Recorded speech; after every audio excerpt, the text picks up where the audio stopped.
Minnesota, where black people and white people talk nonsense. I thought MMA bookie was out of Afghanistan. It might be Pakistan, but I thought it was Afghanistan. It's one of those. One of those stands. Hey, It happened and I knew you were in the room. yeah. This one was a submission as well, actually. Yeah, no, I'm not sure what submission this was. It's a rear naked choke loses. Like I stole all these fights, and I just fucking solved them. Like, come on, Tim. I can't remember. Hold on. Maybe it'll come up here. Because I'm an asshole and forget stuff. Because I'm usually fucked up. Which I didn't get that fucked up, actually. I would love to be on the floor for a UFC show just to say I did it, but like... I want to do a pay-per-view where you can at least, like, hobnob with fucking, like, the fighters and shit, or take photos, do all that kind of shit. Fred's gonna have 3 restraining orders against them by the time it's over. Yeah. And it's all guys, too. It's not like... It's like, oh, Dan Henderson punched me in the face and said, no, I won't take a photo with you. So good. So my good. bookie makes you bet on draws, huh? Huh.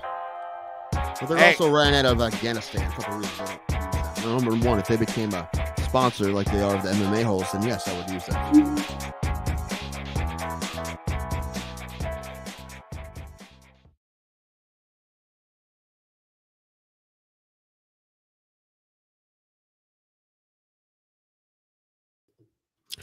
So we got to click ourselves unmuted now, apparently. Really? I just had to. Oh, I don't know. Well, the thing with there's a delay because my laptop decided to be lame. So I have that going on. It's been lame for 3 years. I know. I need a new one, like desperately. After I pay my lawyer off, that's gonna be my next like big expense. Is that? What happens if you don't pay your lawyer off right away?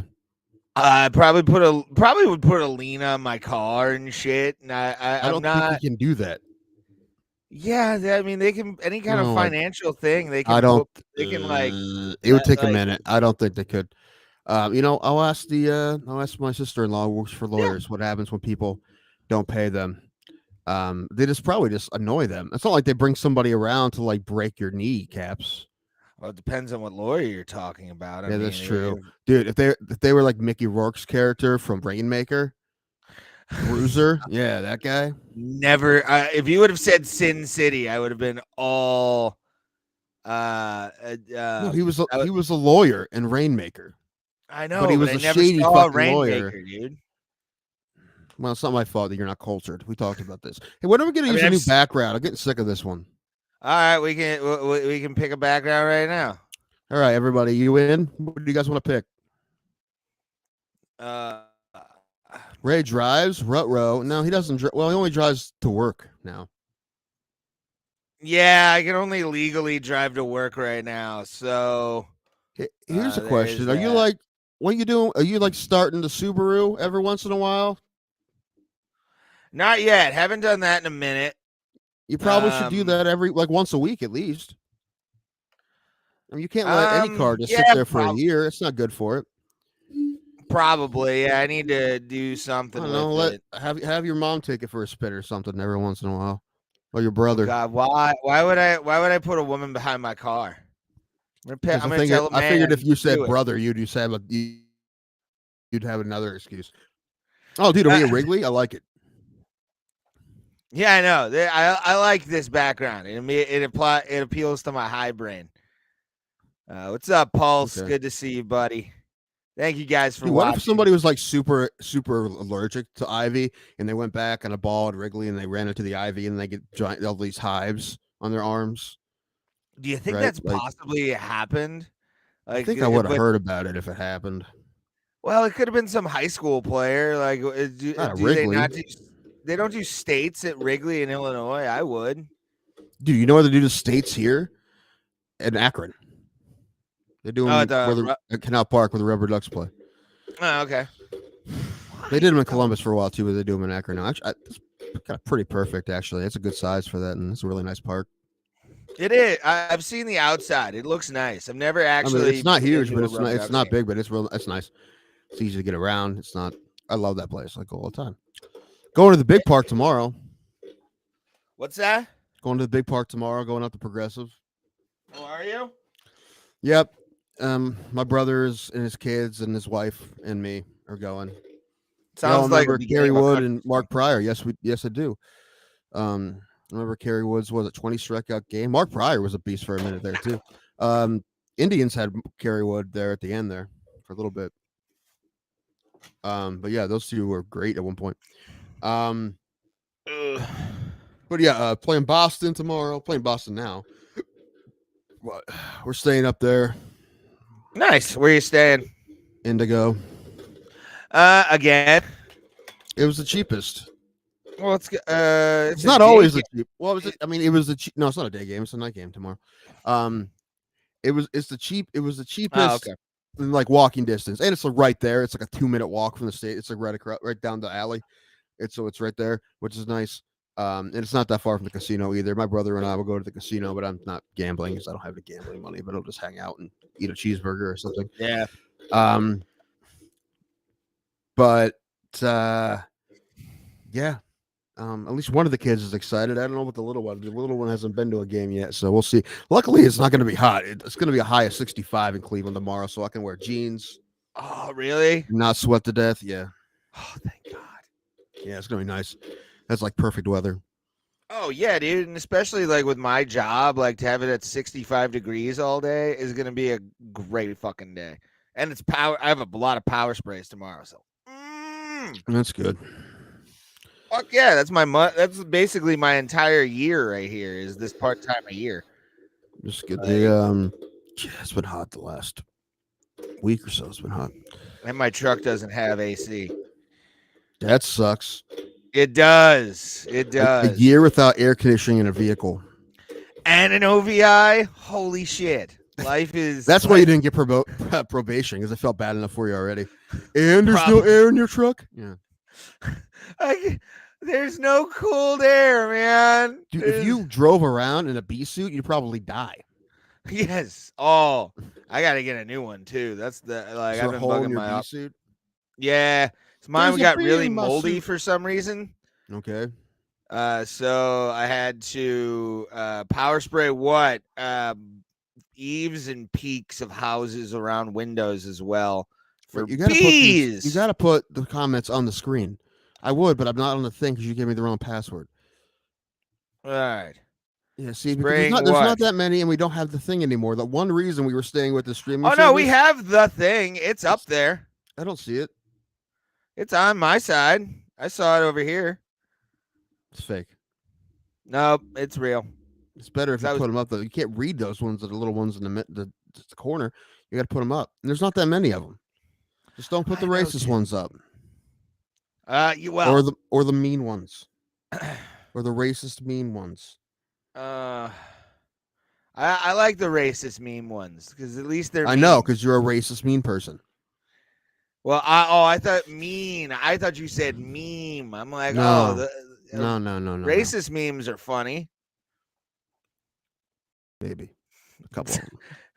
Depends how racist. Well, yeah, it's got to be a subtle. I just like the level. ones that are just like black people be like. Those are usually funny, Yes, but not if a white person posts it. If you're like, oh, that's funny, then you have to take your laugh back because you saw Ray posted it. Yeah. Well, I mean, it was kind of funny. I got accused after moving back to Cleveland of doing black memes. Like I was not allowed to do them. You're not. It's digital blackface. You're not allowed to do that. Well, I can and I will. You shouldn't. You're gonna keep getting crap for it. So if you don't come running to me and say they called me a racist because I kept posting racist memes. I'm not a racist. Yeah, don't come running to me when that happens. Ray's breaking the law again today. He is what do you do? He's offloading money to offshore accounts illegally. It's called a money bomb, Tim. Yeah. That's what that is. It's all these shell companies. Speaking of that, guys, donate some money today because we need a sponsor for our softball team. I got shirts coming, but they're blank, and I get them printed, and we need a sponsor. Why not just like Tim sounded like the gingerbread man. when you got all high pitched voice there. No. Okay. I don't even remember doing it. Habba-da, Yeah. habba-da. Anyway, we need. Listen, I would like Bro Plata to sponsor, but how do we make this logo just one color without it looking terrible? Can we do that? Pulse, get on But- that. Get on that for us. Wow, Tim. One color.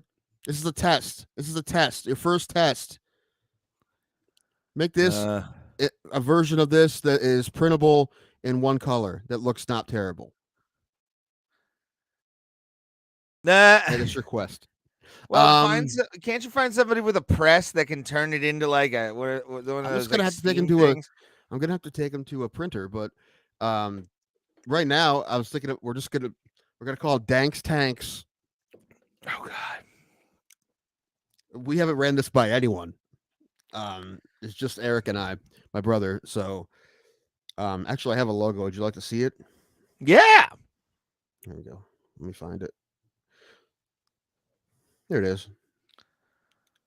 But the thing is, I don't have Photoshop. I just did this on my phone, and I don't have to cut it out the print shop. If I had Photoshop or some kind of good program, I could do it for them. I don't know if they'll be able to do it. I mean, they should be able to do it, but will they do it?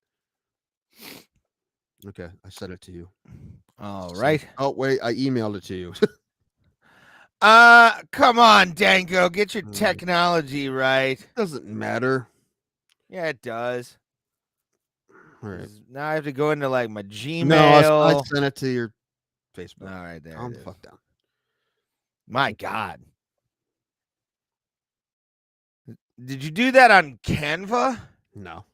I could do that on Canva for you. Well, then do it on Canva for me. Okay. I'll make a better. I'll make a better logo. All right, but this is what I want. I want the military-looking font. There's a couple different ones, and I want a tank of some sort, and it has to be one color. And that's what color the shirts are. That burnt orange. That burnt orange. Yeah. So like white works, or maybe I'll get a pretty yellow. I don't know. It depends what's cheaper. If white's cheaper, I'll do white. But if because I want to put some green on that. I want to make you guys look like pumpkins. Dude, I'm already gonna look like a pumpkin, dude. 3X. You will. I told my brother, I'm like, I don't want orange and then I got the burnt orange. I'm like, fuck, this is pumpkin orange. You're totally Cinderfella now, except for you just don't. I'm Coach Great Pumpkin.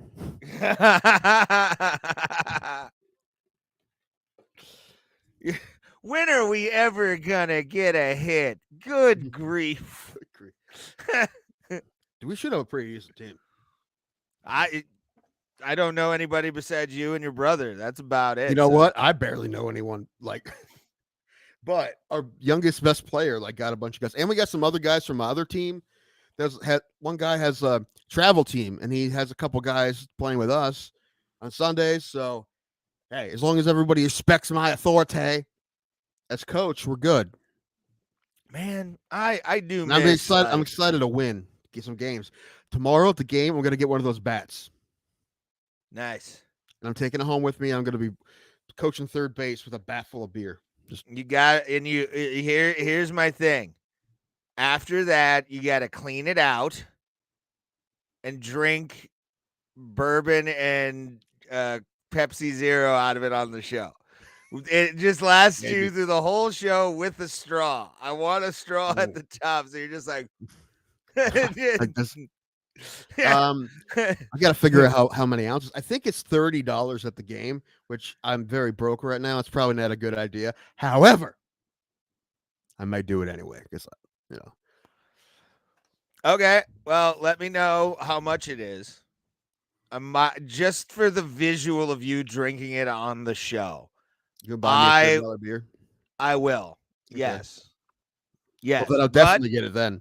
But you do have to drink bourbon and Coke, whatever. Coke, what do you have? Zero? Yes, easy. Not difficult. Don't ask me twice. Now, I don't know. I don't know how big it is, so I don't know if I'll be able to fill it up. But I could probably do about halfway. No, yeah, I think you could fill it up the whole way and then sip it with a straw for a little bit. Get a crazy straw. That'd be hard to hold the whole show. I'm trying to. Exactly. That's why the visual of you trying to control this contraption. It's true. Did you see that video I took of the Family Guy episode? How much it was shaking? That's just me holding a phone.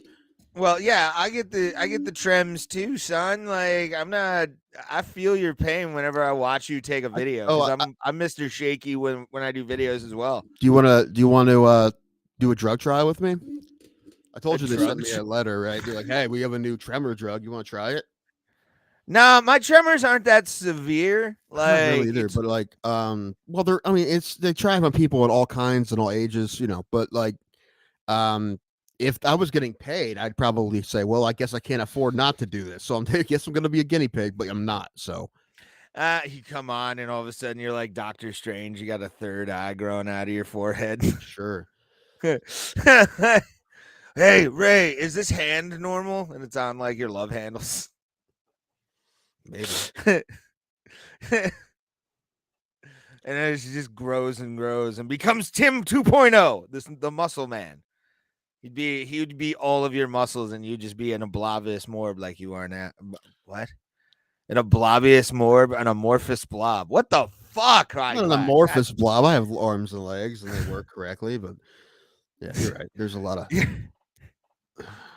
sexy up top here. Ironically, this is a Mick Foley story, but I think of you whenever I hear this.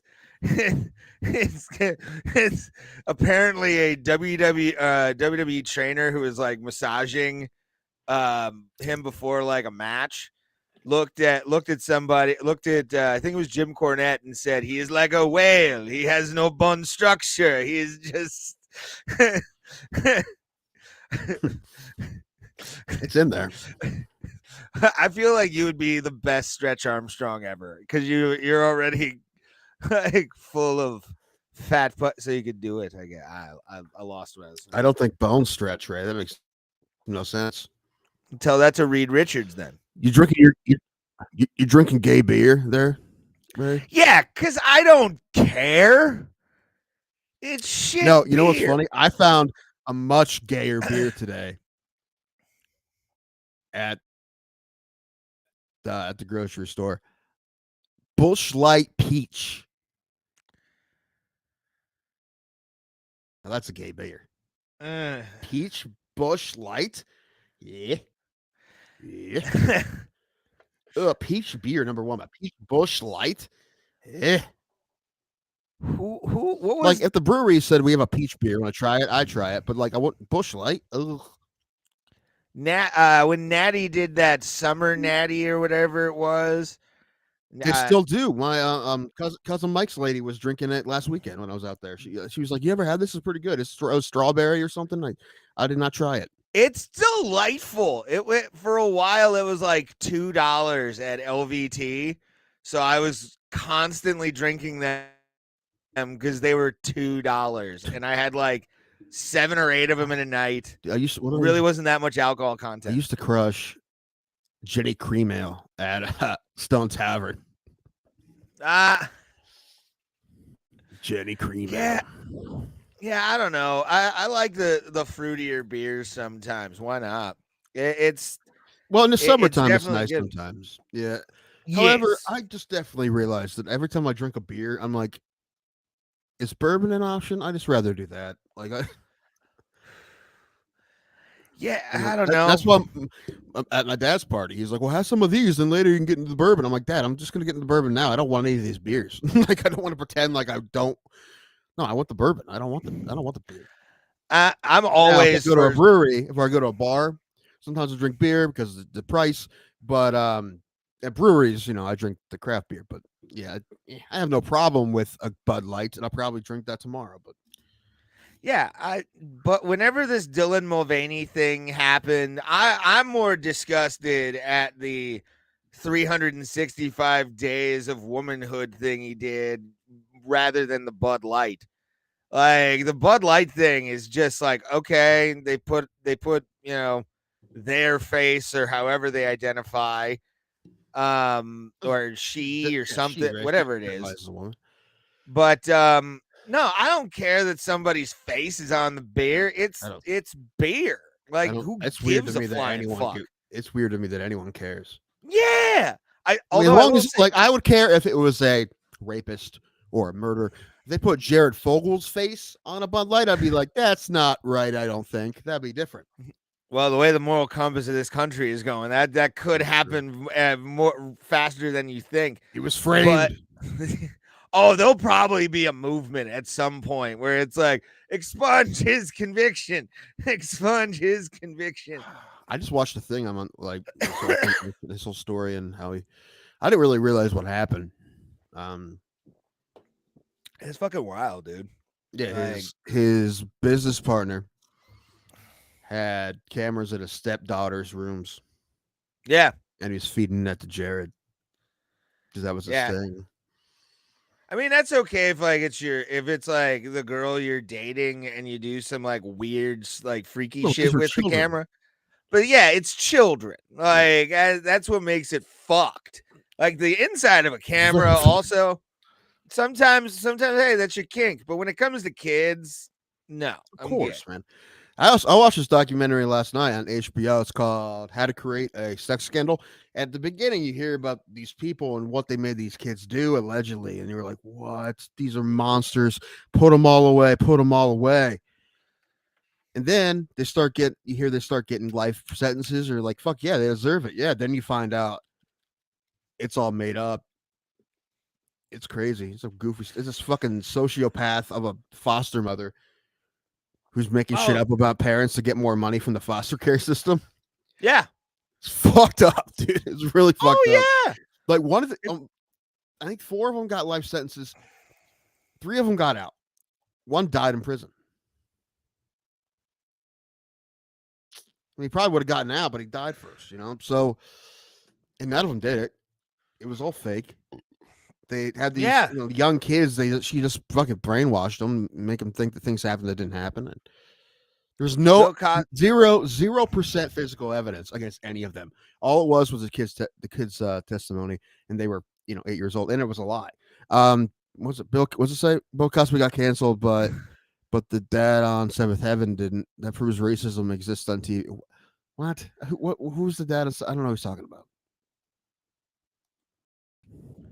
The Seventh Heaven Yeah, dad. I don't know. You don't know about hold that on. shit? Is he getting roles still? If not, he's canceled. No, he's in. I think he's in prison. He's canceled. What do you mean he's not canceled? That sounds like being canceled to me. If he's not on, pretty sure he's in jail. Listen, being canceled means no one's hiring you anymore. Seventh. No one's hiring Bill Cosby anymore. He's trying to go back out on the road. I've heard. Like he's trying to do. I'm gonna book him a 5-barrel.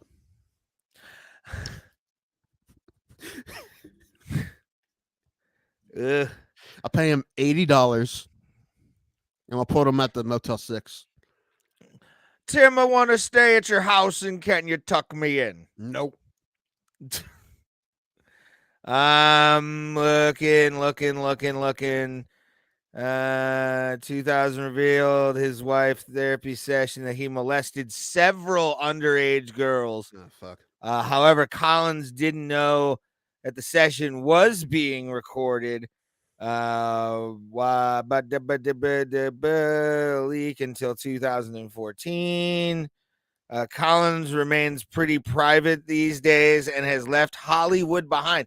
He's not in jail. Oh shit, he's canceled. Well, if he didn't get jailed, the Cosby's out too. So, but no, dude, no one's gonna hire that guy, so therefore he gets canceled. That's what. Fuck no. Yeah, I mean that's why probably you don't see episodes of Seventh Heaven on TV anymore and syndication. That too, canceled. So he's fucking poor as shit right now. Good. He deserves it. He can do a tour with Cosby. He can do a book tour. Apparently, he did write books, and like some of them were like almost too close to a confession kind of thing. Cosby? Of like, no, the Seventh Heaven dad. Yeah, he wrote like books and shit while he was doing it. Called If I Did It. I love that, by the way. Have you ever seen the Ron Goldman story about how he actually? Yeah.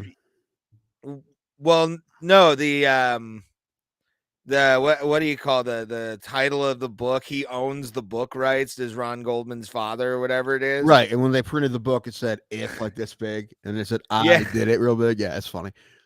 Uh, such a good. That's a flex and a half right there. Like, I own your fucking book. Here's what I'm doing with it, bitch. They still released the book though, but I mean, might as well. You're gonna get some money out of it. Oh yeah, dude. I mean, because he can't touch the pension that he, He drinks still owes and them eats money. away. He still owes them money. I think. But assuming. again, he's broke. Really? I'm sure he lives in a nice place Broke. out in Vegas. Yeah. Isn't it weird how like rich people could have like their whole business goes down or whatever, and they have like they say they have no money, but somehow they're living rich still? How's that Golden happen? parachute. Yeah, those are golden parachutes are a beautiful thing because they're basically just like, oh, you're gonna still get your whole salary, and it's like 85 mil a year or a year kind of, or one lump sum of 85 million. You can't spend that shit. So Mr. So, Goldman is making money well, off of his daughter's murder. Who son. gives a shit? First of all, um, Yeah, because he's owed the money, sir. right from the murderer, alleged Mhm. murderer. Well, he was Allegedly. alleged murderer, but he was convicted of being responsible for it, right? Financially responsible. That was the civil case. But son, yeah, Same son. thing. We know what you meant. But yeah, Go ahead. No, sorry. yeah. But he was found civilly liable. So yes, Oh yeah. yeah. So yes. So it's one of the. I do love him. Who was it? I forget the Uber driver we had in Vegas, who Oh yeah, was it's like telling us where OJ OJ hangs out. How do we I'm get to s- OJ? Of course, you brought it up, I'm sure, because you're Ray and you bring weird shit up. Well, no, I think we were talking. We just started doing like the "Hello Twitter world," like in the back of No. the in the back of the Uber, and he's like, "Dude, I know where OJ hangs out. If you go to this place, and this place, you'll see OJ at least once." If it was on the strip, I probably would have went just to see if we see OJ. Yeah, it was like 45 minutes outside of town or something like that. Yeah, it wasn't worth it. It would have been worth it to meet the juice. Are you kidding The first time I met the juice. Yeah. me? So the first time me and OJ had talked about murdering people, but, I was talking about it on stage. He was talking about his wife. It was a great time. Yeah, he was like, "You a comedian? You funny." And then we high fived. That's how. That would have been great to do a show at OJ's bar, though. That would have been Yes. He just walks out. You're funny. Okay, I live another day. Apparently, he starts throwing knives at people he doesn't like. some kind of time machine. Watch OJ do it, joke. Oh, that'd be fucking. I would freeze in my tracks if like OJ Simpson was in the crowd of any comedy show I ever did. I told you the week after I was in LA and I did that show at the bowling alley with those guys.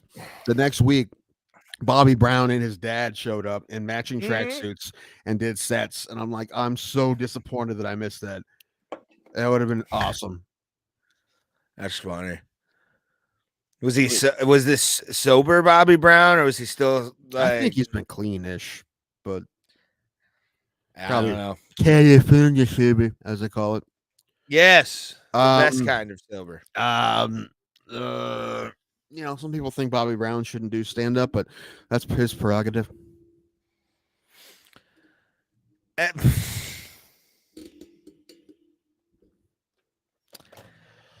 Tim, What? we need to have a conversation. No, Ray. That's a right there pun though. That's right there. That wasn't a stretch. It was right there. I'm not saying it was a stretch. It was right there. But I know you can do better than that. Like I know you can do better. I don't know. I heard he did a joke before and it bombed, but he tried to joke again because he had a new edition of the joke that he wanted to do. That's all I got for Bobby Brown jokes. You could have also been like he walked up to the He could have also walked up and been like, "Hey man, can I get one? Can I get a set for my kid brother?" I don't know that one. I don't know. I don't get that one. Ghostbusters, when he was the door guy for Ghostbusters. Nope. They were playing. Was it New Edition? Yeah, New Edition. In the background as they're walking into the mayor's office in Ghostbusters 2. Bobby Brown has a speaking role in that movie. Yeah. Well, thank goodness. Yes. You know who is pretty hot when she talks? Millie Bobby Brown. Dude, she's like, you can't say that. You can't say that. I know she's what, 18, 19 now? Yeah, but you started watching her on TV when she was 10. So you can't say that, Ray. All right. How did you feel about the Olsen twins turning 18? Dude, they're creepy. They've always been creepy. I do agree. What's her face definitely got out of it on the right end of it, becoming the Scarlet Witch. Right, that was the other one. Yeah, she got the looks and the body of the family, in my opinion. Like the Mary Kate and Ashley, yeah. Well, they weren't on TV. She wasn't on TV as an infant, was she? I don't think she was. No, I don't. I think she was like a young actress, but she wasn't like. I don't remember her doing anything before Marvel, but I know she has, but I don't remember it. Yeah, she had done stuff like things and stuff of that nature, but I'm not sure exactly when. Oh, you switched to the Bud Heavy, huh? You going hardcore? Oh, I am. I'm already 2 beers deep. Why not go to 75? Let's go. After this, you're gonna go Bud Light Platinum, right? 7.5% or whatever. That's gross. I'll become a devil without a cause. I'm going Bud Light Platinum, and then shoot the cans. You gave me shit for my prerogative, Bobby. Come on, man. Like, dude, we're playing on different playing fields here. Oh, I understand. I understand, but you know, sometimes Ray's out here playing wiffle ball with toddlers. That's something, by the way, on my fucking algorithm that can't get out for some reason. No, wiffle ball.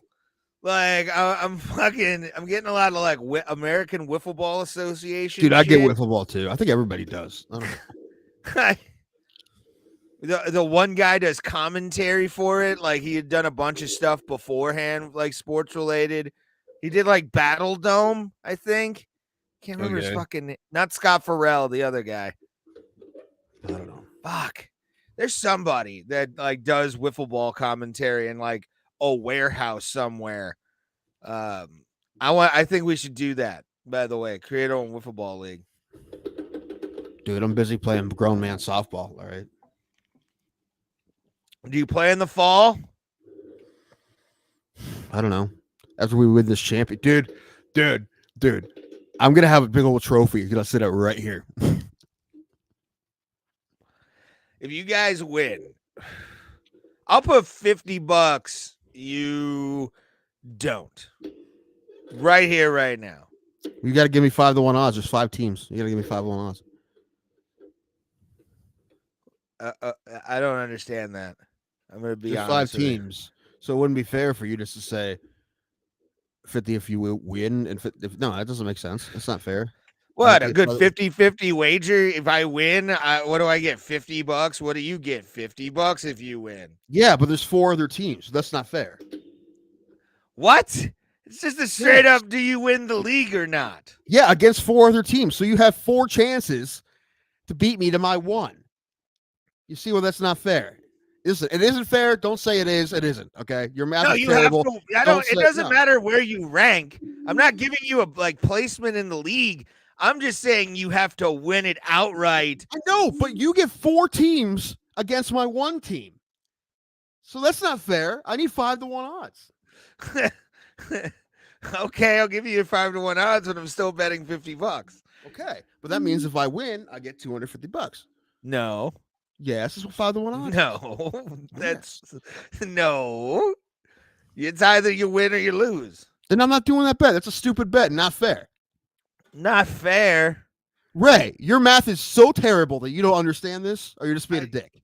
I'm being a dick because I just want to like guilt you into like doing the $50 I'm not doing bet. that bet. It's not a fair bet. No. You give me the odds, we'll do it. $50. Who gives a shit? No, because your odds are way better than mine. That's a terrible bet. That's like saying, okay, I'll give you $50 that the Pirates won't win the World Series, or even even the Dodgers or any team. Tim, pick one team. Mets. $50 the Mets would, but I have 29 teams. You have one team, and we're playing straight up. This bet is to motivate you to be the greatest softball manager. I want you to be Lou from Major League. Okay, dude, I already am. Look at this. This is a good manager face. You have a guy on the line for some white walls over here. What? Yes, Tire World. Tire World. Come on, Dorn. I've been managing the Toledo Mud Hens of the International League for the last 20 years. I'll fit it right in with the team concept. I think they should remake that movie, but do it with the Pirates. Like, just make it the word. Like, I am fine with a different Pittsburgh Pirates sports comedy. I'm fine with that, but don't call it Major League. Call it something else. Call it the fish that saved Pittsburgh too. Oh God. Well, okay, then we'd have to have like somebody in a wheelchair that can hit that becomes like the fish that saved Pittsburgh. It's not legal to have a guy in a wheelchair in your team. Really? You wouldn't be able to. You can't. How? What? How? Major League Baseball is supposed to be inclusive. Oh, you know what? I think they might get away with if there was a disabled coach. I bet they make a rule to let the coach be on the field. But that's it, though. I don't think not a player. Old Sparky got hit in the head with a baseball in '75. Hasn't been the same since. Maybe. If they would have let Tommy Lasorda coach in a wheelchair, he would have coached forever. But damn, can he manage? He sees the game in 4D. It's like the computer, it's like the computer that had a wheelchair. That's a Kurt Russell reference that you don't even get, probably. No. You're the computer that wore tennis shoes. I get it. I get it. Okay. I didn't know. I prefer the Kirk Cameron version, actually. So. No, always the Kurt Russell version. Always. Kurt Cameron. Kurt fucking Russell. No, dude, listen. Jesus gave him that ability. Dude, Kirk Cameron was on Fox News when I was watching it with my grandparents, and I'm like, yeah, this should just tell you everything you need to know about why you should change the channel. Just click it over.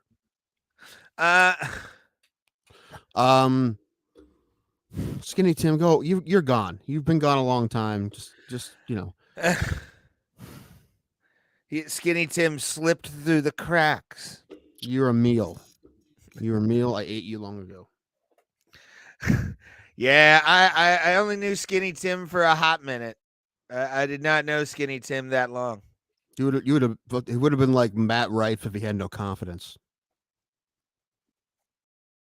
Should have cleaned up a lot. Well, I mean, that's now, isn't it? But if Matt Rife went to Golden Corral, right? Just once, one trip to Golden Corral. This is what happens. I'll take smoke everything. One marijuana. Hey, John. This happens. Hi, John. Smokes one marijuana. Oh fuck, man. So I fucked my toe up, by the way. Right. I noticed it today. Have no idea what happened, dude. Like, it's all bruised and red and black. Like, it's pretty bruised up. Like, not good, Tim. Not good at all. Gotta cut it off, bro. Cut it off. Nah, I'll wait till it falls off in my boot. I'll just like throw it at a job site. Take it off. What is that? And like, shake it out. Did I step on did a rocket in my shoe? God damn it. Again? Yeah. Fuck, it's my toe. Well, diabetes 1. My brother, his pinky's fucked up. Like, it's bent here at the one, he can't bend it back. I think it's dislocated, but he won't go get it fixed. I have these. I'll show you this on camera. You can actually kind of see it. These two fingers right here. You notice how they're kind of indented? Like right here and right here. Sorry, my hands are I have shit hands. but like these two fingers are kind of dented in. I got this caught on a metal press when I was like 20, and they haven't been the same since. Like they got like bent pretty well. Hmm. Yeah, I was fearing a Tony Iommi moment when I like got him caught. Like I don't want to be like fucking Tony Iommi, dude. Not good. Not good at all, bro. My brother was talking about just having it cut off. He's like, I'll be Nah. all right. I'm like, it's dislocated, so go get it fixed. He's like, it's gonna hurt. I'm like, yeah, it is, but I can just do it for you. What was it? I was like I'm also still. You're afraid? You don't like the dentist, yeah? Oh no, I haven't gone in so long. Me too. Ever since my tooth incident was the last time. No, dude, I mean so long. I mean high school, I think. I was Yeah. high And school. I need to go bad, but I've been putting it off forever. I'm afraid to go. I'm really terrified to go at this point. Really Dude, terrified. even I've got a cleaning in like the last 5 years. Nope. My teeth are not in good shape, bro. They need. Tim. I just need new ones, really. But it's the gums I'm most worried about because you can't really fix those too much. I told you, man. I'm not going to the dentist. The fuck dentist, dude. Have you gone to the dentist with Tourette's ever? It's awful. It's awful without Yeah. Tourette's, I'm sure. To be a fly on the wall for your dentist appointment would Just be. hold still. Huh? Yeah. your, I can't your get shoulder. into You start like doing this in the fucking chair. Casey, I love the dentist. Casey, are you Bill Murray in Little Shop of Horrors? You're like go in and be like, drill it. Ugh. Be a dentist. So you know, I watched Little Shop of Horrors in its entirety last night, so I will be doing a lot of Little Shop of Horror references. Nice. In the I next couple of approve. weeks. Yeah, I've seen it before, but it's been a while. Like I put it on for a minute. I ended up watching the whole thing. Yeah. I do love how like the woman in that movie is the stereotype of what a comedian thinks like an abused woman is. Where it's just like Charlie was mad at me. He's the only fella I got. Yeah. He's the one that's been so nice to me. Mm-hmm. But I mouth off sometimes and take a shiner. Yeah, luckily I'm not in pain. That's the biggest surprise. I haven't had a lot of pain. I have had pain. Not recently. I have, but it's been a swollen gum. It was, so I had antibiotics and I was fine. That's happened to me twice. And they told me I need to go to the dentist, and I'm like, well, it doesn't hurt anymore, so no. Yeah, I will eventually. But the thing is, I'm afraid they're gonna be like, bro. Well, listen. I remember getting yelled at by the dentist as a kid, So now I'm thinking like this bad shape in there. They're gonna be like, you act like I offended them personally. That's what I assume will happen when I go to the dentist. They will act like I punched their children in front of them or something like that. Like that's what some of them are like. They get offended when your teeth aren't good. Yeah, I have never really taken good care of my teeth. It's the Englishman in me, I think. I haven't, man, and it's not good. Like I forget to brush my teeth constantly. I do not. I forget a lot. But me too. What was I gonna say? The first time I was ever at the dentist, I opened my eyes during the needle going in, and I started flipping out and crying. I was like 6 years old, getting like a tooth pulled or something. And it was like a baby tooth that needed to come out. And I remember just fucking screaming bloody murder. And then like after I got my first tattoo is where I really started to like tolerate needles. You know what I'm saying? Yeah. I'd rather do that than anything, So I have a feeling that did your father have a problem with you going in to get a baby tooth removed? I feel like you would have been like, just rip it out.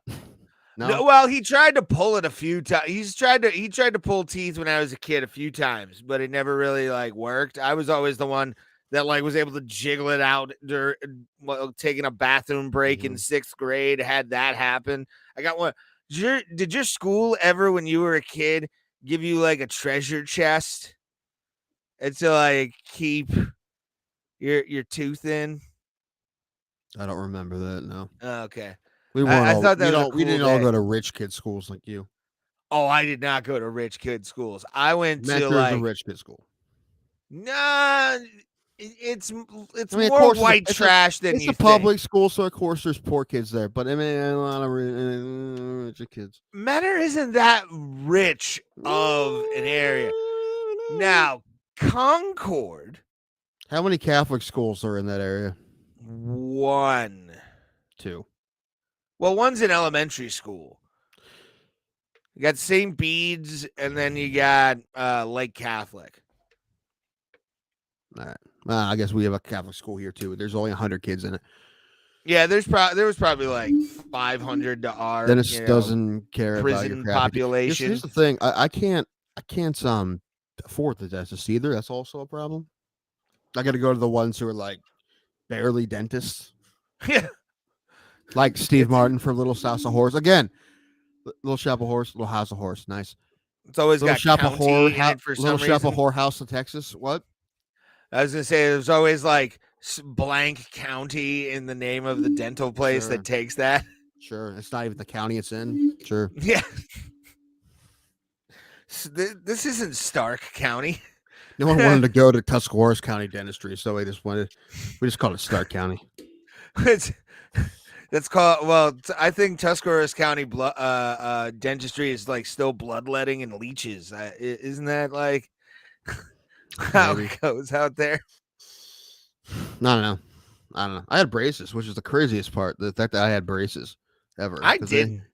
They didn't nearly take. Yeah, I didn't have braces. I lucked out in that aspect. I had decent teeth. I wasn't great. Like if you give a lazy kid braces, it's not going to work the way I wanted to. So Yeah. and I listen, and I regret it now. But I gonna tell me that when I was a teenager. I've been to the dentist once in the past 20 years. Me too. Well, I mean, it's true, Casey. It's for him especially. I mean, I had my tooth pulled in 15.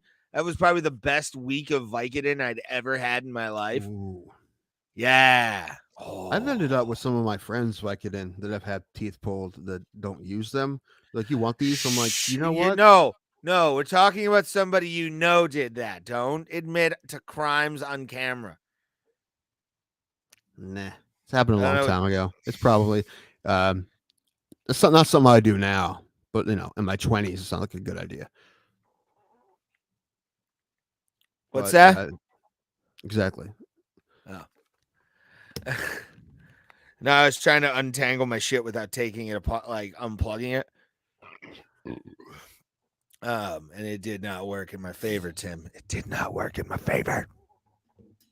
Why? I heard a song on the radio last week in Maryland somewhere that I haven't heard on the radio since I lived in Texas, and I was very surprised to hear it on the radio.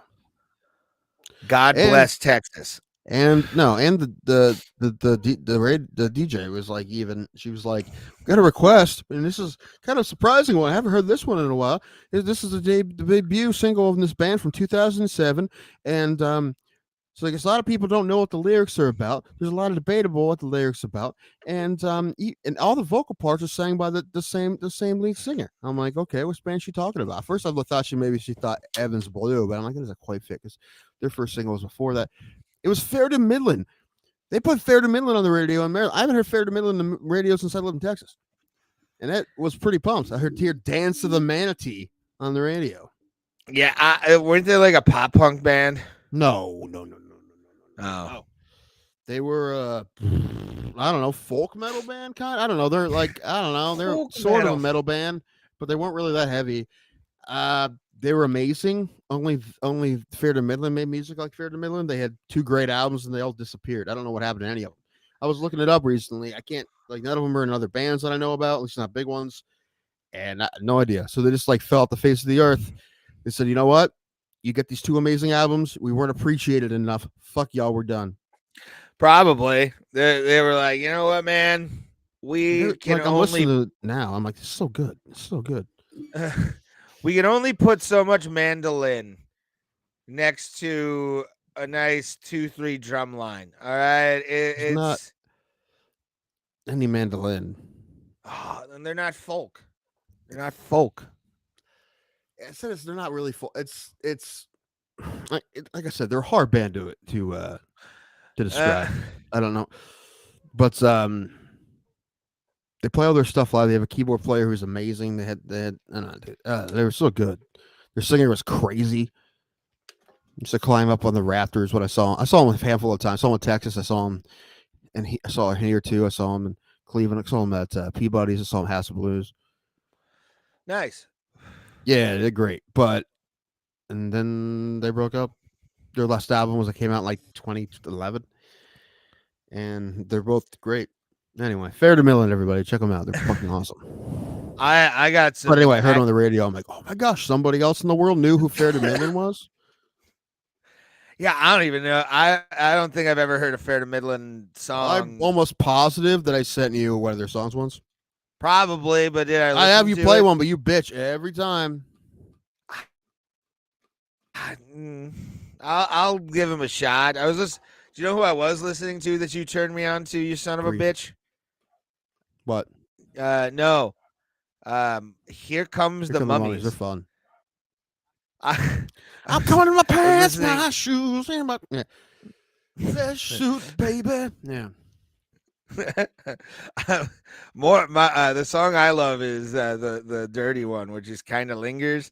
That one yeah. I can listen to that one all day, Hallelujah. every day, just because it's so good. Like Mhm. musically, it's Dude, fantastic. they play with like a 12-piece band. I saw them at House of Blues once. It was great. I'd love to see them again. That's like when you just like get fucked up and just dance all the time. Like, I'm here to call the mommy. Oh, I find. I hope that I don't come too soon. Yeah. Yeah. But also I got good news. One of my favorite bands is actually coming to the Grog Shop in October. And I'm very excited. I think it's the same day or like a couple days after the Halloween show for the greatest band of all time, Mushroom Head, for their Halloween show. But Skinny Lister is coming back to Cleveland, and I'm so excited. Like I actually cried when I saw that we were on the tour bill for thing. Like I was like, thank God. Like that band. Have you ever heard of Skinny Lister? No, but it's They've one got, of your like- bands. It's probably garbage punk. Is it gutter punk? Something ridiculous like that by ex-convicts. That's the kind of band you listen to. Well, I don't know what their legal status is in the country of the United Kingdom, but what I know is they're actually like a folk band. Like they do sea shanties, a lot of sea shanties. They did a version of John Kanaka. You know, you were in chorus. You probably choir. You knew that shit, right? It's like John Kanaka Naka to Rye. No, we didn't sing garbage like that, bro. All right, we sang "Sending the Clowns." All right, and church songs, which was weird because we were public school. It's mostly church songs. And Sun Up, Sundown. Yes, that's right. Going up the glory. Going up. Picking that cotton. No more auction block for me. What? Yeah, that was. I need to hear this fucking this song. I've never actually. Dude, I have no. Listen, I'm gonna find you this version. You can play this because I don't think it's gonna copyright it. Yeah, they'll probably copyright it. That's what I'm like. I just kind of want to listen offline and see. No, you're gonna play this because not only shoot, where is it? It's where is it? Send it through Facebook and I'll fucking get it. But yeah, I mean, maybe they pulled it off. There's other versions of it, but I want to send you the one by the. I don't even want to tell you what it is until I find out on. Yeah, don't. Yeah, I want to put this bitch up, no context whatsoever, and react to this because you've told me about this. Your one friend that was in choir with you as well, she told me about this. So it's a corroborated story. And the fact that there was how many of you? 12? 30? 30? I don't know 28. how much. 28. I don't know how big choirs are, bro. Well, they're all But different. like, But yeah, there's yeah. I I was think too we had busy. 28. I was too busy slapping pucks like Shorzy. All right. Mm-hmm. I was telling people to go give their balls a tug. I was right there. All right. I was there. Tim Danko, you weren't there. Okay. You weren't there for WrestleMania when I was commentating and going, come on, Monsoon. You weren't there. I was there. I was a governor, Tim, a Navy SEAL, a Green Beret. Well, I, here's some other videos of other white kids singing it. That's kind of funny, but that's not the video I wanted to show you. Where they pull it off. Where is it? God damn it, internet censorship. Oh wait, this is not quite what I was looking for, but this might be equally as funny. Hold on. Oh, I'm gonna bring that down. Hold on. Oh, give me some more natural lighting, daddy. Woohoo! There we are. Tim's Tim's got to get mute his microphone so I can't hear this. But yeah, this is Ray. Can you do an Arnold Schwarzenegger impression? Please Very don't. shittily, Please very don't. bad because it's just like Pass. that's all I got. Pass. That's all I got. Man, I don't know if I can find it. Did this song get canceled? That's what happened. It got canceled. It was because of the New Philadelphia men or boys choir or whatever the fuck you fuckers were called. Well, we weren't a boys' choir. I don't. Yes, you know that because the other person who told you that was a woman. True. So, use your mind brain here, Ray. Nope. Oh, I found it. Yes. Oh God. You had to go like 8 pages deep on that. It seems. I had to put in a different. Yeah, that put it to you. All right, you gotta play this. For those of you that don't know, this isn't my choir. I wish it was, but it wasn't. All right, hold on. I'm picking it up. Going to glory. Going up to glory. Oh God. All right, it's loading. Hold on. Takes a minute with my laptop. It's not instant, sadly. Now instead of seeing, Caucasian kids singing it, you're going to see this choir singing it, but it's also entertaining. Yes, I have. Skinny Tim, what's your least favorite race? Probably the Belmont. That's like, Kentucky already happened, and so probably, the Belmont's kind of a letdown. So I honestly, I thought you were gonna go NASCAR with that and just start being like, bro, I miss Bristol a lot. I miss it so much. Oh, that would have been funny. All right, hold on. I got a commercial here. 400 relays, kind of stupid too. Hey, 400 relay is kind of fun. There we are. It'd be funnier if they had to carry something heavier than a baton, like a rock, like a big boulder, like a medicine ball. That whole thing is the most nerve-wracking literally 8-second ride of your life, where you're trying to like get that shit, like the baton, and if you drop it, you feel like the biggest cock stain. Yeah, ever. Probably. And I've dropped it. It's not been fun. Yeah. Sucked a lot. Like, it still hurts. It's like hitting a, what do you call it? There we go. It's fully loaded. All right, screen. Now this, I guess, just picture me seeing this. I guess I wish I had a video of it. I don't. Let's bring it full screen. This is the National Taiwan University Chorus here. Oh my God! No! So,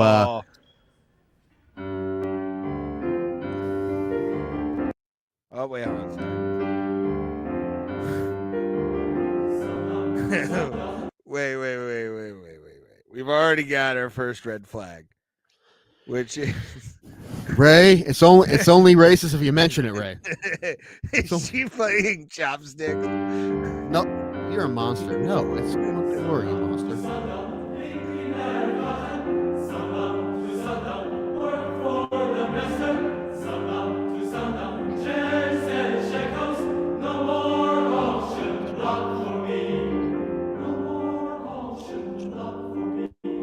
Whoa, whoa, whoa, whoa, whoa. Keep it going. Oh my God. No, sorry. You didn't do the dances though. Shit. What the fuck?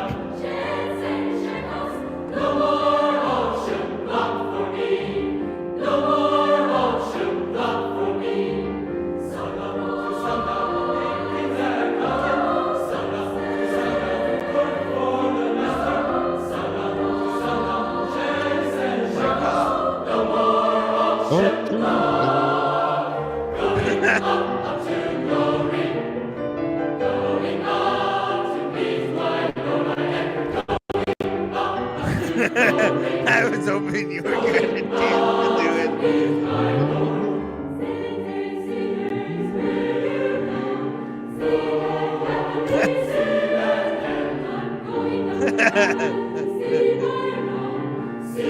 Tim's way more into this than he should be. Why are they all Kylie?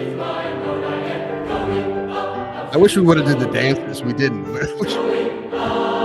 This is so choreographed. Like, Asian people love choreographed dancing. It's a weird thing. Just look at North Korea and what they do.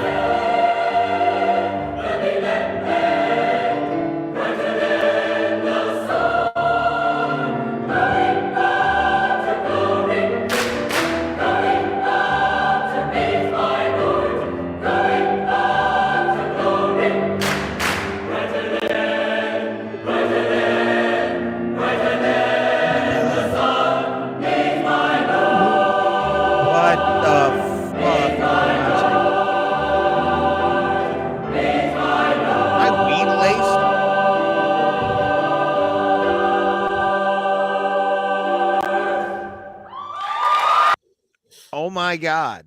Yeah, dude. I miss singing that song. It was a good tune. And that's the song that and I remember it. I could sing my part right now and nail it. I remember it. I would say to Pulse's question, yes. Very unsafe. And then what is I see Casey Jones has what the fuck is this? Singing about slavery. Yes. And yeah, you thought that listen, like me and 27 of my white classmates had to sing this when I was in high school. And I have a bit about it, and the bit has gotten me in more trouble than singing the song did, which is funny. The bit got me chased off a college campus just telling the story. So, yeah. But yeah, everyone in that choir still remembers it. Every single one of them. If you tell them going up to glory, they'll be like, "Oh my God, yes!" They all remember it. They will never forget when they had to sing that song in choir because it was so awkward. I was very proud of them for being able to enunciate their R's so vividly as they did. You guys wonder why I call Ray racist, because he just does. He just is. You know, I mean, it's like calling him Caucasian. You know, that's just another thing that's true. That would actually be a good roast joke. Like calling Ray a racist is like calling him Caucasian. It's actually I got one that I think is gonna kill, especially the people that know you. But I'm gonna keep that one in my pocket for the roast battle. I got one. I'm keeping it in the pocket. This one might actually piss you off, so I'm keeping it in the pocket.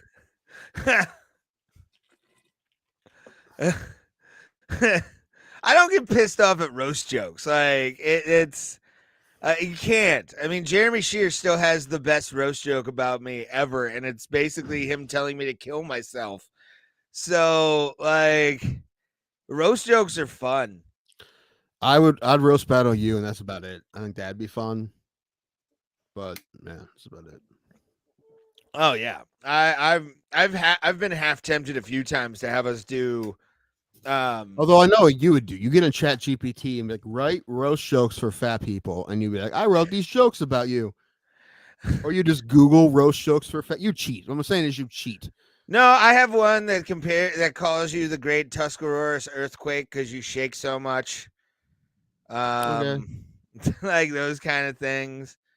As long as you don't cheat. No, yeah, I have roast jokes that I've written about you. But like The one what I said in here. Oh, I like my milk like Ray likes blowjobs from a cow. that was, if you didn't whip that out, I would beg Jeremy Shear to have you say it before we got off stage. Mm-hmm. Like he didn't do the cow one. Fucking Tim, do it. It's gonna kill. Up there like your manager, just like it's gonna be wonders for your career, kid.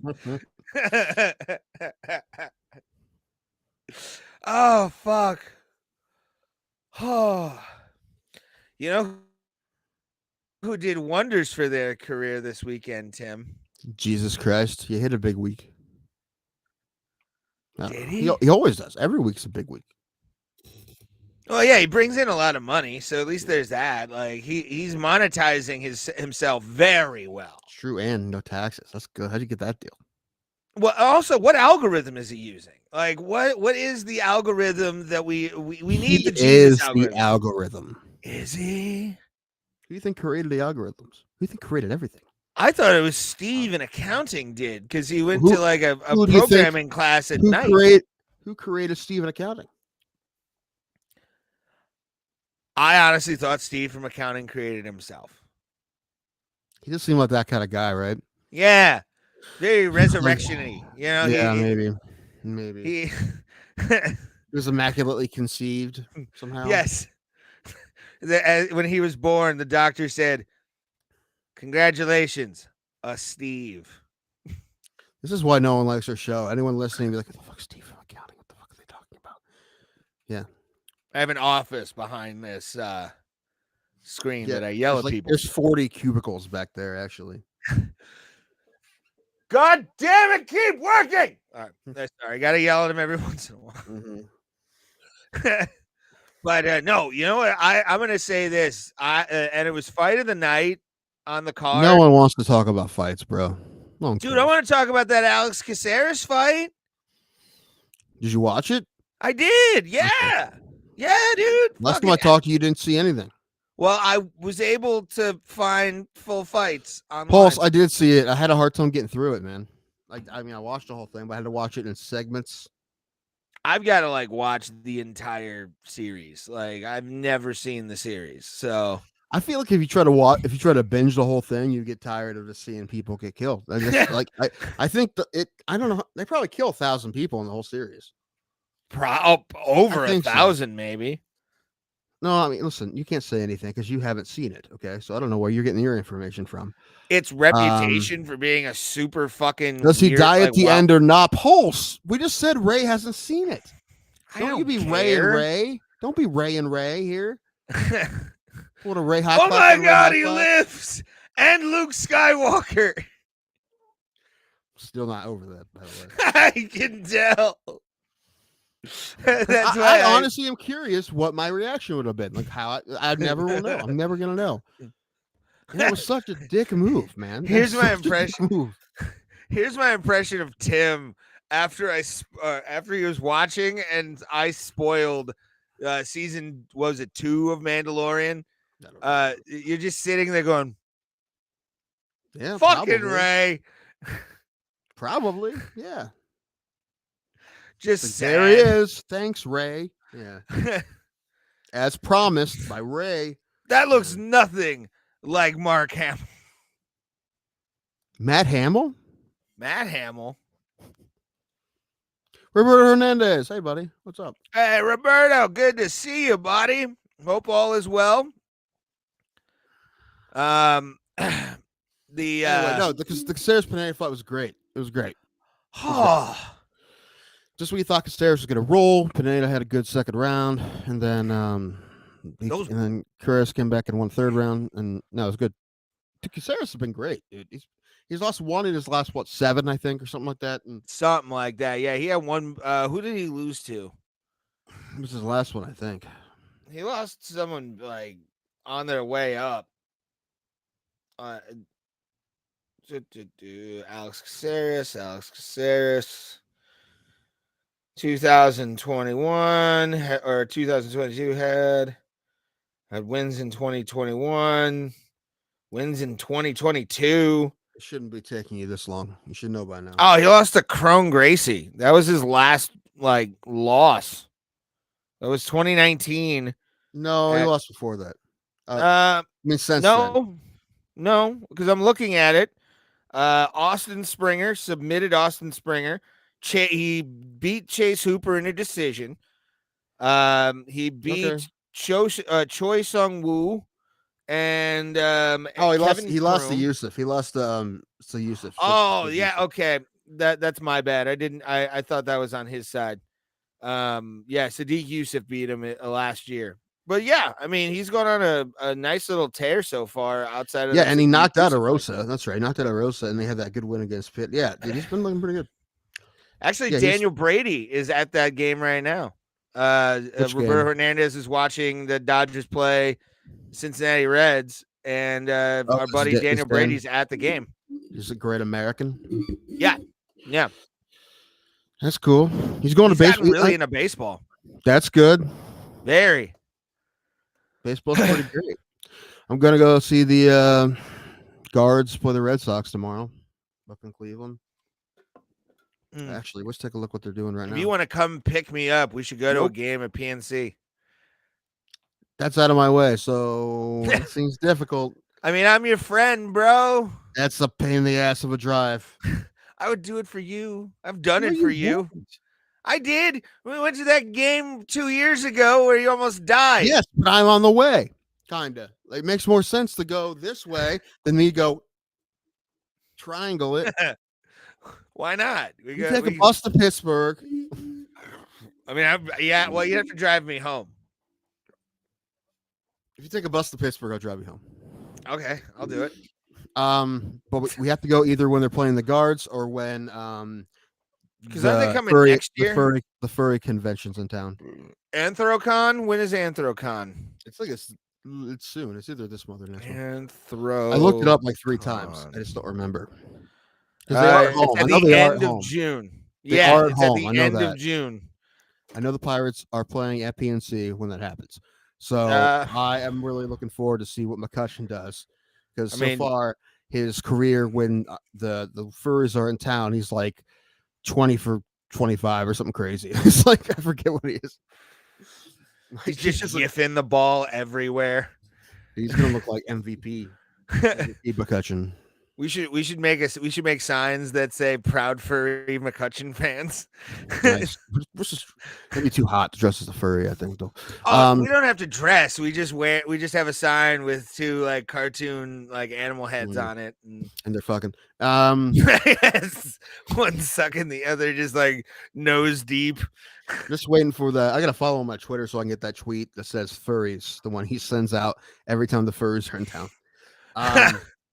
But MLB The Show, I souped up McCutcheon, and he was raking that I traded for him, and I kept him for 2 weeks and traded him again. God damn it, Tim! You sound like the Nuttings, dude. But he's playing for what? After the trade deadline, he's now with Washington, who's in last place. But he's batting .355 for him though. He's having a hell of a year.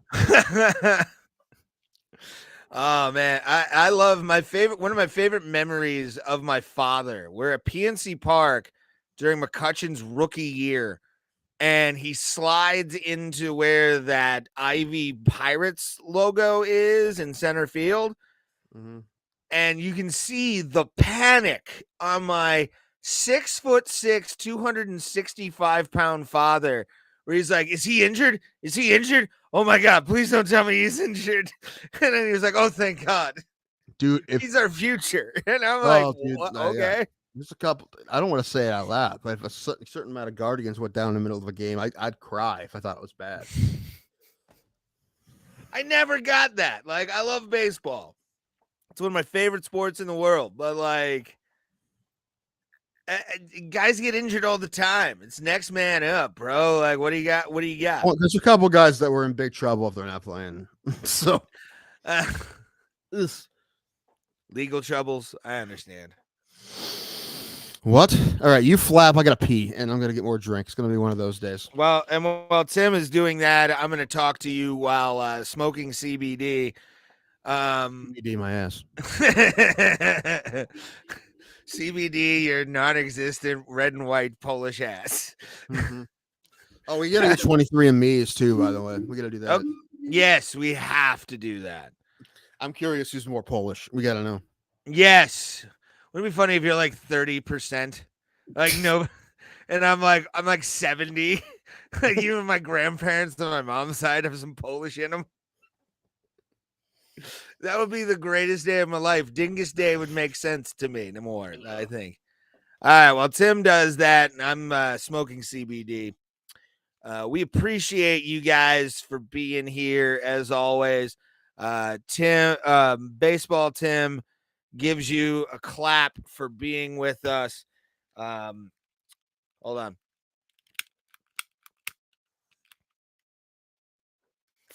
If you're new to us, where have you been? If you are not new to us and you found us through the greatest podcast in MMA news journalism history, the MMA holes, throw their famous saying, wonderful, wonderful in there. Show the fact that you guys care about both sides here, because we do love you guys. And where is my other beer? Is this my? That's not my beer. Oh boy. Oh, there it is. But we do appreciate it. If you're new, like, share, subscribe to our channel. We do this every single Tuesday and Thursday. We do card breakdowns for the pay-per-views. Thursday is pretty much just our kind of like, screw it day. Why doesn't Tim watch wrestling? I don't know, Pulse. I have no idea why he is such a stickler on professional wrestling. But like, it's just that thing. I've been trying. If I didn't have my OVI right now, if I didn't have the DUI that I got, I'd be begging him to go to a professional wrestling show with me. I'm going to one on the 23rd, the day after my birthday. Which we will not, by the way, have a show on Thursday unless Tim wants to do the show, because I am doing a set on June 22nd. That is my birthday. I'm looking forward to doing a set. This is my 9th year in a row. I've started doing sets on my birthday, and ever since I was 26, I'm going to be 34 this year. Or 25, actually, because I started doing comedy when I was 24. I was 25. Yeah, I was 25 when it's after. It was a month after my birthday is when I started doing comedy. So July 22nd of 2014, when I was 25 years old, which was a shit set. It was one of the worst sets you possibly ever have for a starter. Like, I got as hammered as I could possibly get before doing a comedy set. And wasn't good. But no, June 22nd, there will be no show because I will be doing a set. Why doesn't Tim watch wrestling? We've talked about this. Yeah, many times. But I was just telling him, if I didn't have my OVI, I would still try and convince you to go to like an Akron show. At the Tadmore. Thanks, buddy. Love you, man. What was that? Dono from Roberto. How much was it, and why didn't it? I gotta fix the Twitter or the Twitch somehow. Send us a tenner. Oh, thank you, buddy. Appreciate it. Showed up on my email here. Thanks, man. Cool, very good. Roberto Hernandez. The score, by the way, right now with the Cincinnati Reds and the LA Dodgers is 4-3. Don't know who it is, but again, thank you, buddy. You're the man. You'll always be the man. You made the day after UFC 285 one of the he's the goat of Bro Plata is Roberto Hernandez. Because he bought us drinks afterwards at after the UFC fight. So Again, does anyone want to donate for my softball team's uniforms? You can, for $100, you can name the team. ah. I Oh mean, it's got to God, be but yes, something relatively appropriate. But, oops. But although the what you team that got? won our league last year is called the Strokers, so it doesn't have to be that Not appropriate. But it can't be like, I don't know, the fucking Fox. the ball batters. One year we were broke Bat Mountain.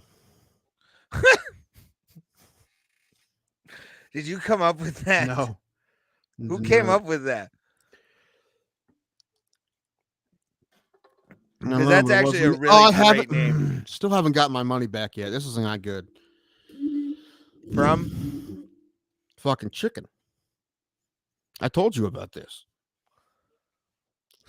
I sent you a voice message on Saturday explaining the situation.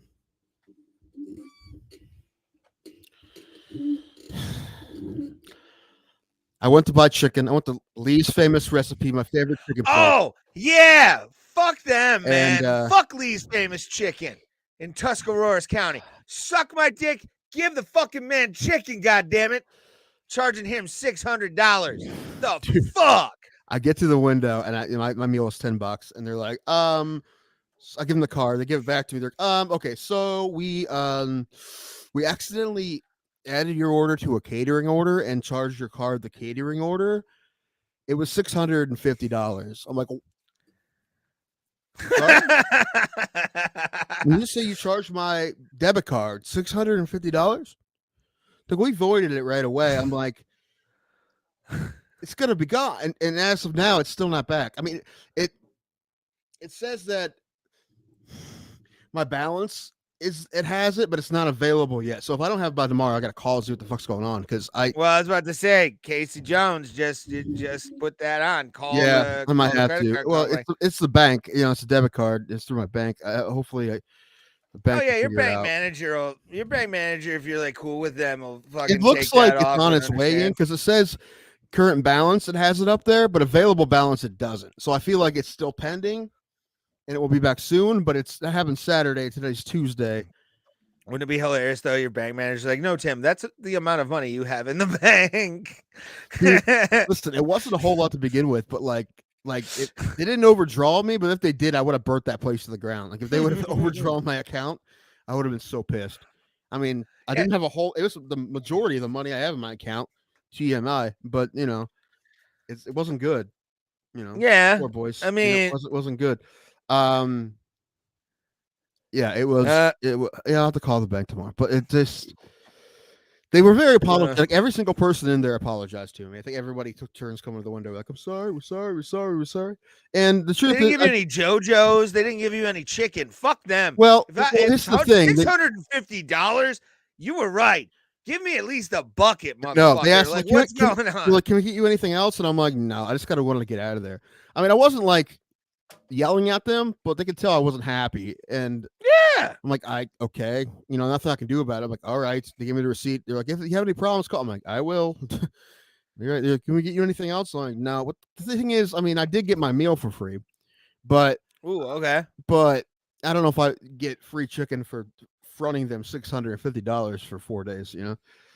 It was $10 worth of chicken. But I did get it. At least I got that for free. But they did ask. They would have given me probably whatever I wanted. If I would have asked them for a bucket, they probably would have given it to me without question because they felt bad. And it's funny. Like my brother's like, who buys that much chicken for catering? I'm like, grad party. It had to be a grad party. I was just gonna say Moran's, the strip club, probably. I'll be going to Moran's. It's chicken buffet. That'd be great. No, it had to be a grad It's party. on me, ladies. Had to be. But I was thinking this is a catering order. I thought, oh man, it's gonna be almost $100, man. That sucks. I think it was 630. So 630. I'm like, oh, I'm like, what? No, that's what I said. I said what? Yeah, that wasn't great. I would have gone New York City convenience store, just emptied the whole place over $650. I don't know. Like If I would I have been was, tossing shit. I was gonna say, luckily I didn't overdraw me, but if it did, it would have been real bad. But yeah, part of me thinks I should have been like, yeah, dude, give me a bucket. I didn't need it, but I'm like, I could give me a bucket of chicken at a principal. I would like a Yeah. $20 bucket of chicken, please. Although, like I said, I- they did void out the whole payment, so they didn't charge me for the food I did get, but which is Still, fine, but still, I'm not.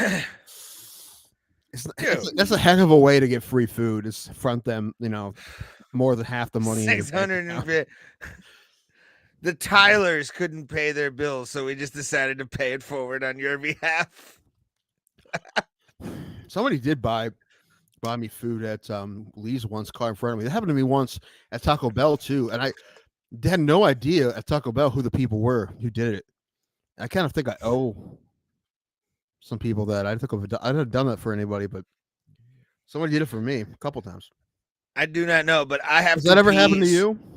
No, I've never had a pay it forward moment No? ever. I'm Cinderella, baby. Like nothing good has ever come my way in like the social thing. Like I have nobody's had ever. I've given strangers money, not like homeless.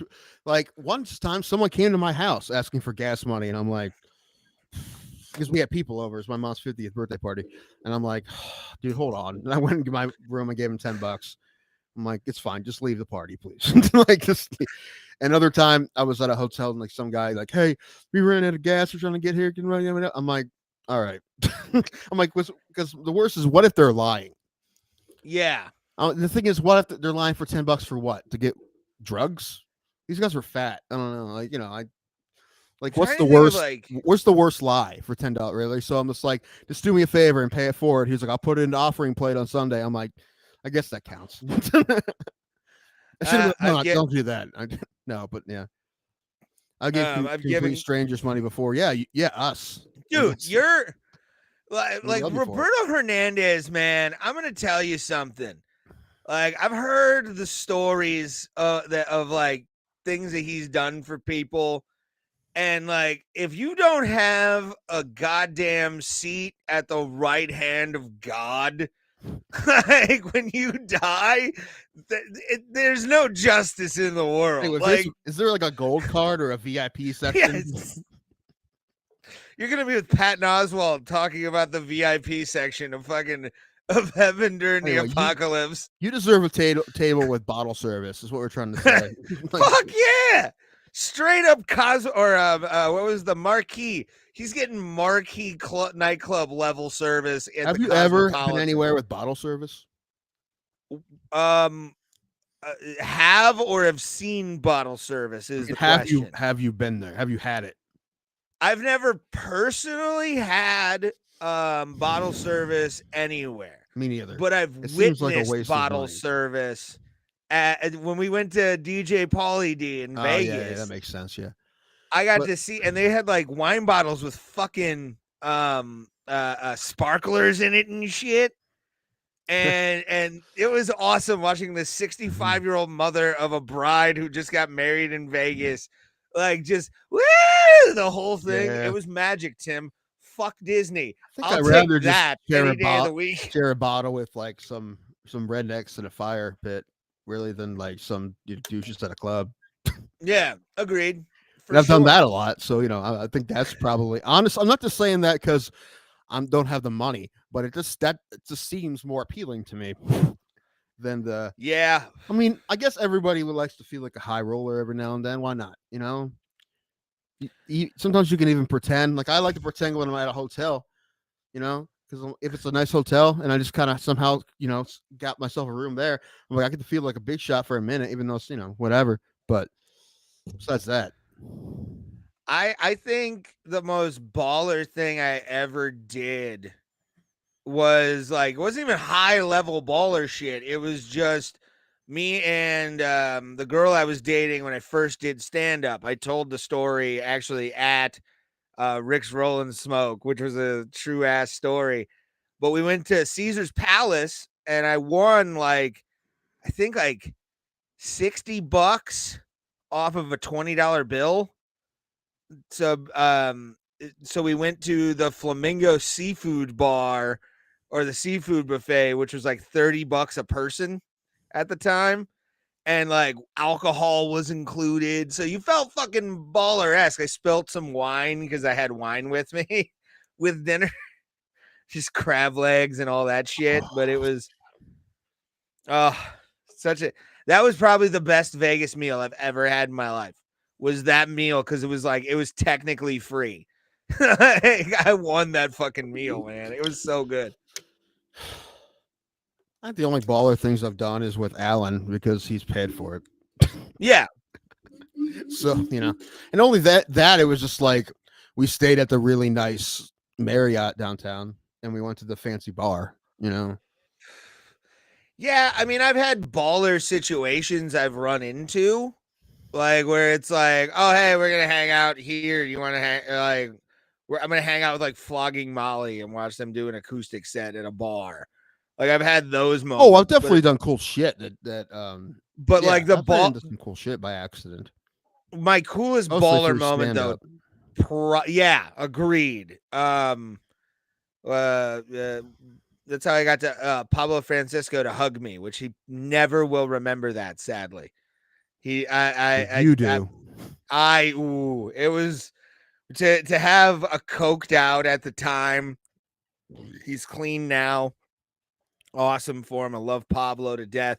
Actually, when I performed, is that why he doesn't do the funny stuff anymore? Funny stuff's the kind of place you do when you're on a coke binge. He seemed like he wasn't on coke. He seemed kind of like he wasn't. That's what it's like when you're on it every day. Well, yeah, but he actually like I made him come out of the back room and watch me do the set, like at the Funny Stop when I was there with Lawrence Payne, and oh my God, Tim, only thing balling is Tim's toilet when he squats to shit. I mean, probably. Dude, that thing's reinforced. Two Joints is back with a vengeance. That thing is that thing's reinforced. I missed you, buddy. I love you. That thing's reinforced as hell, man. But no, having it's also had to take my weight like as I've been going, so it's like gotten stronger as I've gotten heavier. Zumak should do coke. That's the one thing he hasn't got on. Some weight. He's never. I think he's done coke. I think, hasn't, but he does seem like the type, doesn't he? But it doesn't mean he's coming to town like next month. But he's not coming when I can do, on a Wednesday, or else I have him do my show. I would. That'd be cool. I'd like to have chat on my show. He's good, but he's not coming on a Wednesday. He's coming like a Thursday through Monday or something like that. Is he? I haven't seen any. Well, no, I think I'm not. Well, I blocked him, so I don't know. Because after the cut, after the text that I saw minus the one that I sent you, really not a fan of Chad. At the moment. I think this whole thing is funny. I think it's funny when he just does shows watching other people's shows. I don't watch it, but I think it's funny that he does it. It's weird, like and especially like the what do you call it? The can incident where he had that black eye. I feel it's almost like I feel bad for him a little bit, but at the same time, he's doing okay. History, like I know he's been more successful on the internet since he's been gone full crazy. So because people bigger than him with more following are like going to watch his meltdown. That's why for him though. It's not the way I would do it, Ray. Not the way we're gonna do it, but it's for him. I didn't realize what he was doing until I saw Kumiya say, "I can't stop talking about you at Zumak." I'm like, oh, all right. Now I get it. Yeah, and he stopped talking about Chad Zumak like 2 weeks later, and he was like, "I'm done with Chad Zumak. I'm just done." I'll have to step up his game now. I want to get Anthony on this show, by the way. That's a goal in life. How about we start with Ray DeVito and work our way up? No, Ray's gotten a lot of heat in. I don't know. What happened with Ray DeVito? Because I have no idea. Yeah, I like Ray. Did he do something that I should be concerned about if I want to put him on one of my shows? No. just Ray is abrasive, and it kind of just he's. I love Ray. I'm gonna say that right now. I love Ray DeVito, but like some of the Ray stuff that DeVito, he's lukewarm on Ray Hyclack. probably no, that's 99% of the people that meet me are just like lukewarm with me. Like that. That's Ray. Like, yeah, we tolerate him. It's like I don't have any reason to hate him, but there's just something about him I don't like. it actually is true. Probably. I But would. they don't You know have what? any actual like concrete like evidence on why they a reason why. They're just like, I just something about. I would love to do a struggle session, like put together a list of like 20 people, and they all say like one thing they hate about me on stage. Oh, you know what? I could do is I could get anonymous comments from different comics, and then I read them on the show. No, I'm not gonna do that. Just Why? because I feel like. What if they're nice? It doesn't mean I didn't. Say, I'm not going to Even say if they're talk nice. shit about Ray. I said, tell me what you think about Ray Hyclack, for real. And, you know, I think more than would be. I feel like it's a trust thing. I think more than would be okay. Like than you think even me. Oh, probably to like read the comments on the air. I'm not gonna lie. What's a good microphone for streaming? This one. I don't know. It is. I like mine. The sound that we get in our show sometimes isn't from the microphones. You can tell that from our old Zoom shows. So you can tell that from even the streaming yard shows. It's the program that has the sound. So it's not the microphone. It's true. I'm just saying. He's asking a question, so I'm giving you the question. I'm giving the answer. I like mine. Mine's like a $60 microphone, and I've used it for almost 3 years now. And it was like I 7 years old when I started watching. Keep talking. Okay. Up. That's not how you do it. There you go. I know. It was like 7 years old when I started. I had it. I think I got it in 2013, but I never used it until 2020. I just had it sitting somewhere, and I'm like, I think I have a microphone somewhere, and we started using it. This is a Samson. It's well, I use it for just me like this, but it's what do you call it? I don't know what snowball. I think snowball. You can so you could use it. I got it one like this to use for like to talk to other people, so we only needed one microphone. And you can do that. You can have like a round table and use one microphone in the middle. It picks up pretty well. But that's not what I use it for now. But that's what I bought it for. But I like mine. Ray has a good one too. The Yetis are good too. What I would say is don't get this mic stand.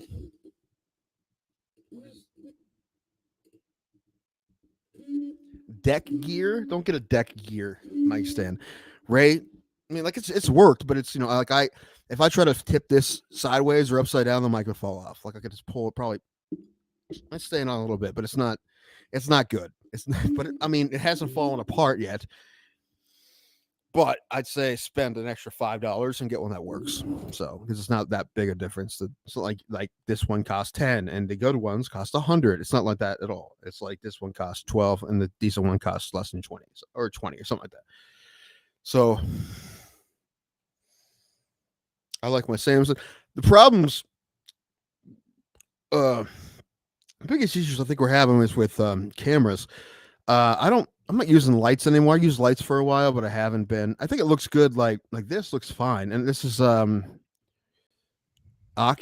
Aukey camera. It's not bad. I mean, for a $30 camera, it's not bad. It's a lot better than the camera the computer has. I got a Logitech, baby. Yeah, but you don't have a laptop that can use it. That's like me with my phone that doesn't connect to my car. Well, I use it more, believe it or not, on my Xbox than I do anything like when I'm streaming Fortnite and all that. Which that channel, my personal YouTube gaming channel at Scally Bandit, if you want to add me, just reached 200 subscribers. And I've had it for 9 months. Video game is weird.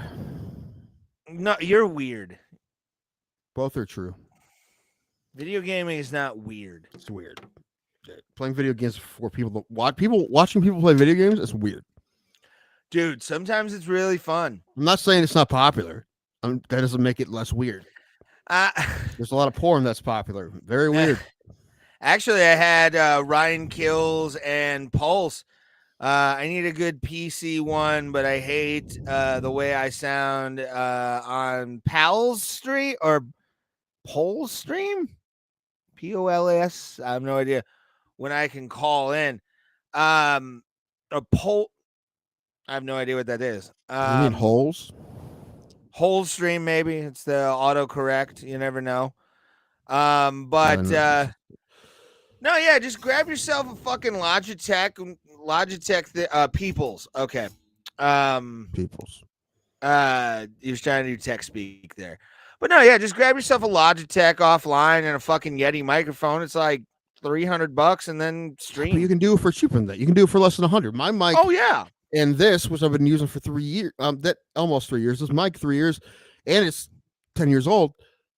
60. So actually, I think it's a little more now. But I'm saying you can do it for less than 100 for half decent stuff.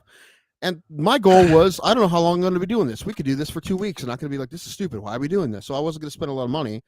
No, yeah, I get you. I spent $200 on this little puppy like 10 years ago now, something like that. A little over. Yeah, mine's like 10 years old too.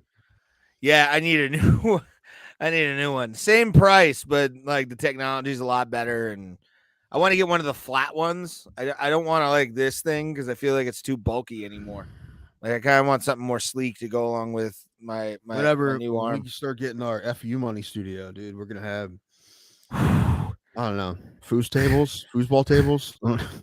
Oh, I already. The sad part is it's gonna look like a man cave with a separate room that's the studio. That's basically what it's gonna be. And 2 bedrooms that we can sleep off our drunk in. That too. Like on the complete other side of each other. One's on this wing, one's on the other wing. Hyperbaric chambers, just yes, that we get in and out of after every podcast. With doors that open up like Get Smart. I can't fit my my CPAP in my hyperbaric chamber, bro. Man, I don't need a hyperbaric chamber. I have sleep apnea. Yeah, because my ultimate goal is the bro pound, which is like a house where we have 2 separate wings, That'd be cool and we have an office, and we meet in the middle of the house, like the White House, to podcast and do business and content. It's the only time we see each other too. Other than that, we're just we stay out of the middle. We're like 2 radio hosts that don't give a shit about each other anymore and don't really look at each other. Where my doctor's office is, there's a floor that goes up, and there's doctor's office all over the place. We're on the second floor, and there's 2 doctor's offices, and there's an empty one. And I'm like, that would be where I want to have the Brobo Plus. In between like doctor's offices or some sort of like very professional offices, I want to have whatever this is. This nonsense. See, I don't want that because it's like I want to be able to own the place and add on to it. Like if we got like money where it was like fucking advertising on YouTube and Twitch and all that. It's one step at a time. We're much closer to the office space step. Yes. Than the buy a compound step. But I want to get drunk enough in the podcast studio where I just crash on my bed afterwards and just like walk 100 feet into a room and just pass out. You can do that too. Well, especially I think they would frown if your office has an external door. Like this place doesn't have, but like, there's an office that has, they have the external outside or whatever. It's not like you go in a building and I don't know. There's a mini mall here. We're going to get office in the mini mall. I'd be down, but again, I can't drive. So why? You can just live in the mini mall. You need to roller skate for your exercise around the mini mall. It's every 7-year-old's dream. Mm-hmm. Yes. I get to eat all the candy I want. Mm-hmm. I rigged up the vending machines. Look, I don't even have to walk over to the slushy machine. All I have to do is push this nozzle next to a hose. And my father's house has upstairs. It's like a loft upstairs, but there's a room up there that used to be my stepsister's room, and now it's his war room essentially. It's where he keeps most of his ammo and a lot of his guns. Not all his guns, but a lot of them. And they built the house. It was a modular, so it like came a certain way, and they just kind of put it together. So there was a door, and like an outside door in the upstairs, but it's there's not a porch out there or anything. So it was always a door to nowhere. So no one opens it because if you opened it and walked out, you'd fall off of the sandworm pops out like right. Beetlejuice. But now in the backyard, he put an outdoor pool, a pool like the one my mom has, above ground pool. And I'm like, why is there no slide from this door? I'm like, the 7-year-old wants that, but also the 35-year-old in me wants that as well. Like, I'm like, I mean, I know it's you gotta make it too steep because it's an outdoor pool. You got to make it a little, But I'm like, why isn't there? Yeah, they should have put an indoor one that's deep enough that you could jump from there. Your dad's out there with like a city pool ratchet set, just setting it up. Mm-hmm.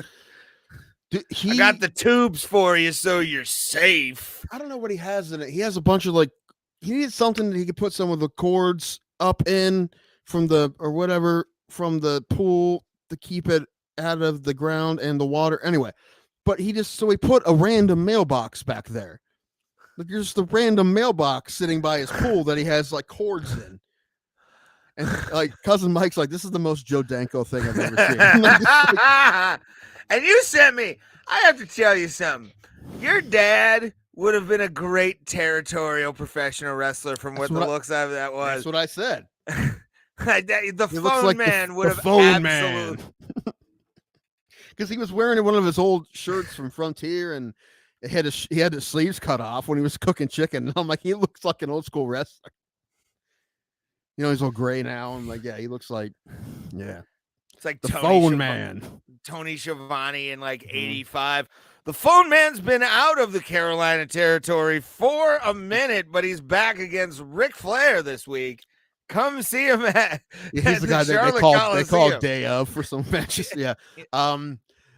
Yeah, back in the 80s when he was big, he hit people with rotary phones, but now he chokes people with Ethernet cables. Just times change, He's throwing smartphones at people. Pay your bill, bitch. Yes.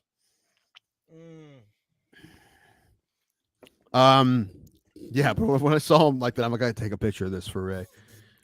Yeah, when you sent me that photo, I was like, that's a Brian Bosworth wannabe right there. Like the stash and the muscles. Well, he doesn't really have. Well, he doesn't work out like that, but he Reds coach went bananas. Really? Did he get thrown out? I love a good ejection, which we don't get anymore. And if we didn't have we get AI umpires or whatever, automatic strike zone, we're not going to have any. It's going to be a bummer. Well, there'll be some, but not many. What was he mad about? That's what I like to hear. I like to hear why. Because as an umpire, I have opinions usually. You should. What happened? God damn it. Yeah, what happened, Roberto? Yeah, can you give us your best synopsis of what he's mad about? Strike zone. So it looks like strike zone problems. Okay. Well, sheesh. Listen, that's how that's the game, bro. And it will be until dude. It's being at games and hearing people every time they think a call is close. I'm like, I can't imagine that going away. And I was at a AAA game, and it was weird not hearing people like go ooh and ah. I think it's a huge mistake if it's a huge mistake. Wait, minors are doing AI umpires right now? Yeah, I told you that. I went to the Clippers game. They have the ABS, automatic braking system. No, automatic ball strike system. And I'm like, the whole time I was yelling at the umpire, but what did you think about it personally? I think you could tell a couple times he's like would make a move. I'm like, I bet he didn't like that one. Like I can tell. Like, no, I hate it. I hate it because people and they announce it before the game so people know. And I like that it takes out the human error of it. Probably helps the team moving forward with strike zone. No, that's a terrible fucking idea. Listen, if we're gonna do that, Berto, this is what we're gonna do. We're going to take every field and we're going to make them all look exactly the same. All dimensions the same. All fence heights the same. All foul territory the same. Also, we're going to play them all in domes, so weather is not a factor. How dumb is that? Super dumb. That's what baseball is. Every game's different. And that's what makes baseball great. Makes baseball great. Game with this crew in Baltimore is different than this crew in Arizona. It's how the game is, how it's always been, and they changed that. They're basically taking the heart out of baseball. Unless you're Angel. Then you No, make Angel no Hernandez is my favorite umpire. mistakes. He makes no mistakes. He's my favorite umpire. He really is. A couple of reasons. Number one, because he's the worst. It's kind of funny, but also he's the most sensitive about it, which is the greatest. Hell yeah. Fuck you. You're gonna... and the fact that he sued baseball twice. Because he thought he wasn't getting assignments because of his ethnicity. And he made baseball. They had to do this in a court of law. Put it reports to say he's just not a good umpire. Like they had to say that to court that he sucks. But they can't fire him because they have a very strong union. And the union won't let him get fired, which is good. That's what unions are for. I'm fine with that. But it's just no, because it protects the bad people, Tim. It's just Haven't we one learned that's that with really police officers. It's just one that's really bad. If he got fired like recently, but I don't think so. No, he's been around. He's been around this year.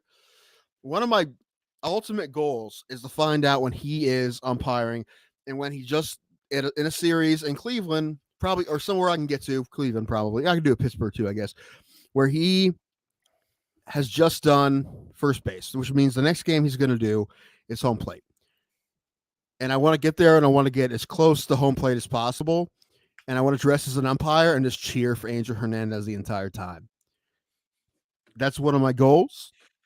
It's going to be difficult because I have to do it in like 1 day's notice, and I'm going to have to pay for my best seat possible. I probably won't be able to afford it, but it would be worth it if I could do it. I think we could possibly get you boxed behind fucking home plate at fucking Jacobs Field. Well, we got to wait for him to, number one, not only does he have to be there with his crew, which he's there every year at some point, but we have to be the game that he's going to be, which he's going to do the game. If the game before that, he's at first. The next game is going to be a home play. That's how they rotate. So, the day before, or maybe 2 days before, depending on what the series was like. But,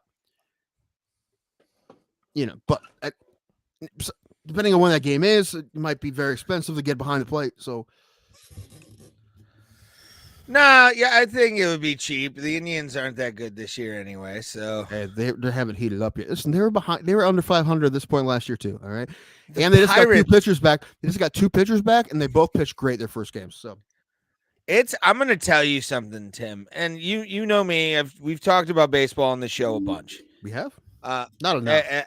Not enough. I kind of agree with you on that. But get rid of it. Let's just start calling it a baseball show. Fuck it.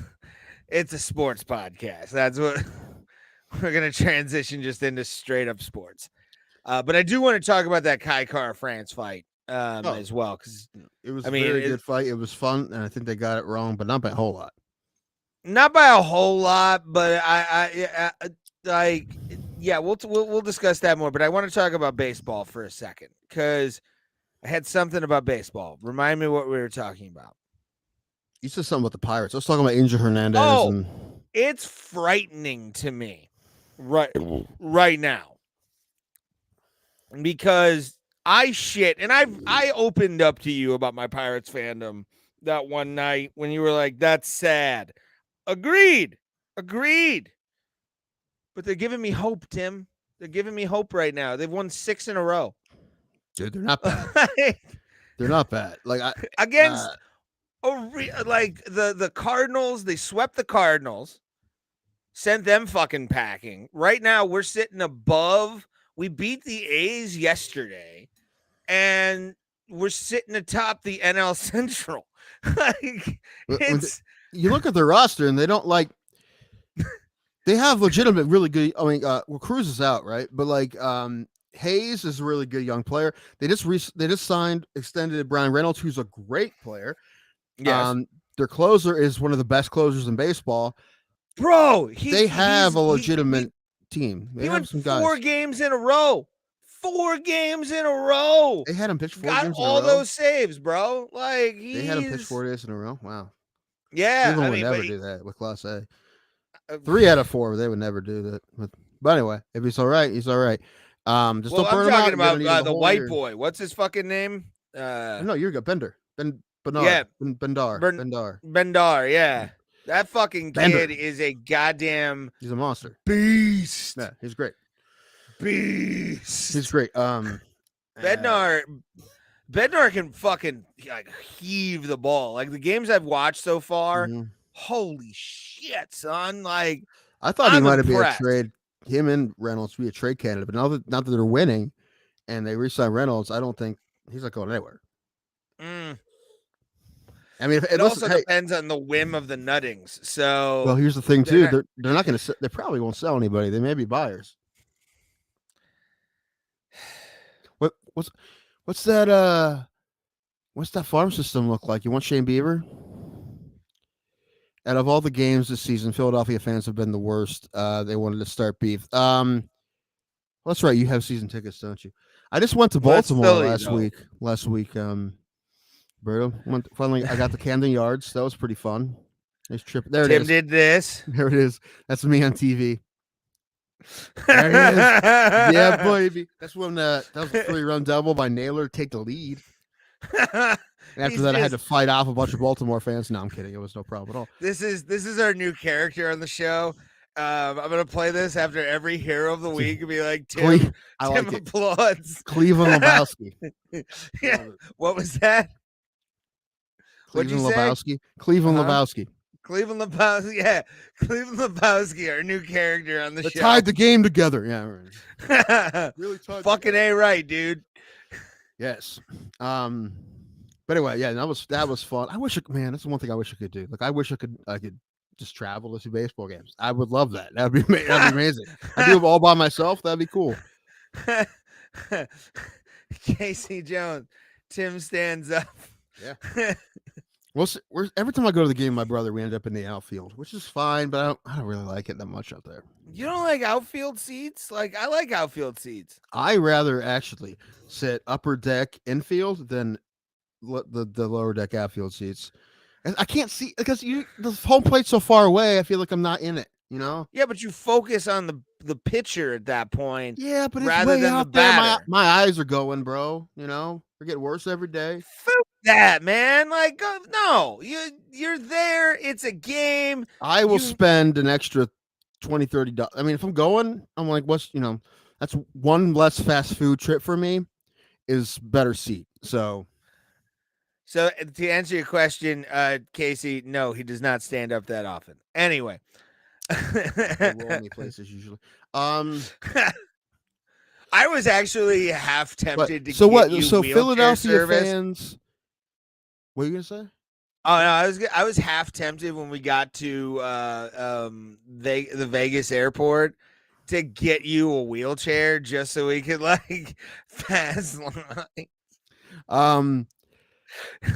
So are you talking about the Philadelphia fans that were visiting fans? Like, dude, you're being. It's a crazy thing to try to be an asshole away fan. Like, you got to be respectful, man. As someone who enjoys being an away fan, you got to be. Now, listen, no Yankee fan I've ever met has been. That's not true. Some are, but usually the only problem the away fans I see are when the Yankees are in town. Really? Yeah. I would say every team has them, but like it's usually the Yankees. But listen, I'm gonna cheer the way I would cheer at home, but I'm not gonna like yell in somebody's face. That's rude, you know. But am I gonna stand up and cheer for my team? Yes, but that's normal. There's nothing wrong with doing that. Only literally trying to start shit with people is. In my experience, the two worst baseball fan I've ever seen in my life. Boston may be bad tomorrow too. Well, no, I actually got along with people from Boston. When I went to Boston, everyone was really nice. So, it was Chicago Cubs fans. I could believe that. And what was the other one? St. Louis at the time had some pretty shit fans, but like every team has them. But Chicago Cubs fans are probably some of the worst fans in the history of baseball. They're just trash. That. The only Cubs fan I know is Gene Walker. But Gene's a good guy. I like Gene. So Yeah, no. Gene's But a great guy. I'm not we I'm need to not gonna have shit Gene talk back it. on. Yes. Mm-hmm. But And he's like, he bets a lot. So we can have him on talking about bets.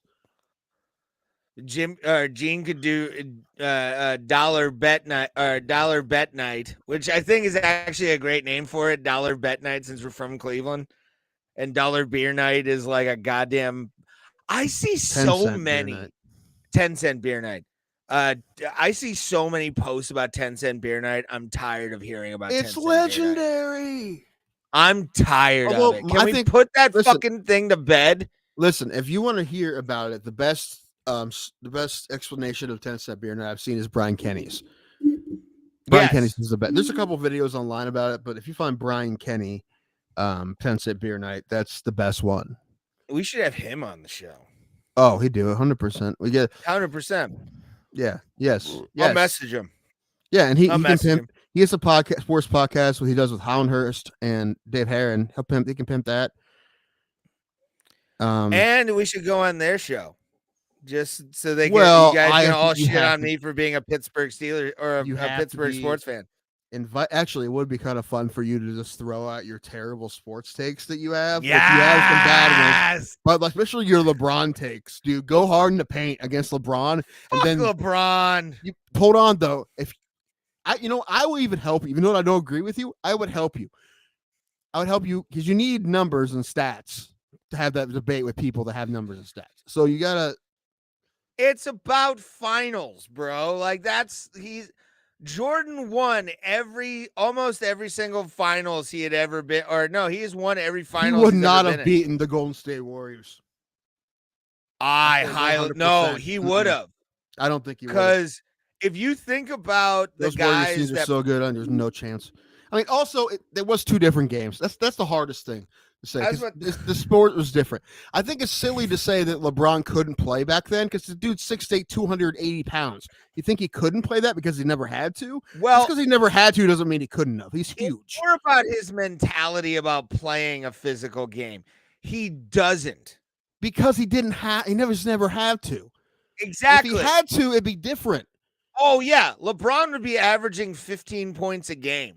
No, I think he would be fine doing it, but because he never had to do it, we never know.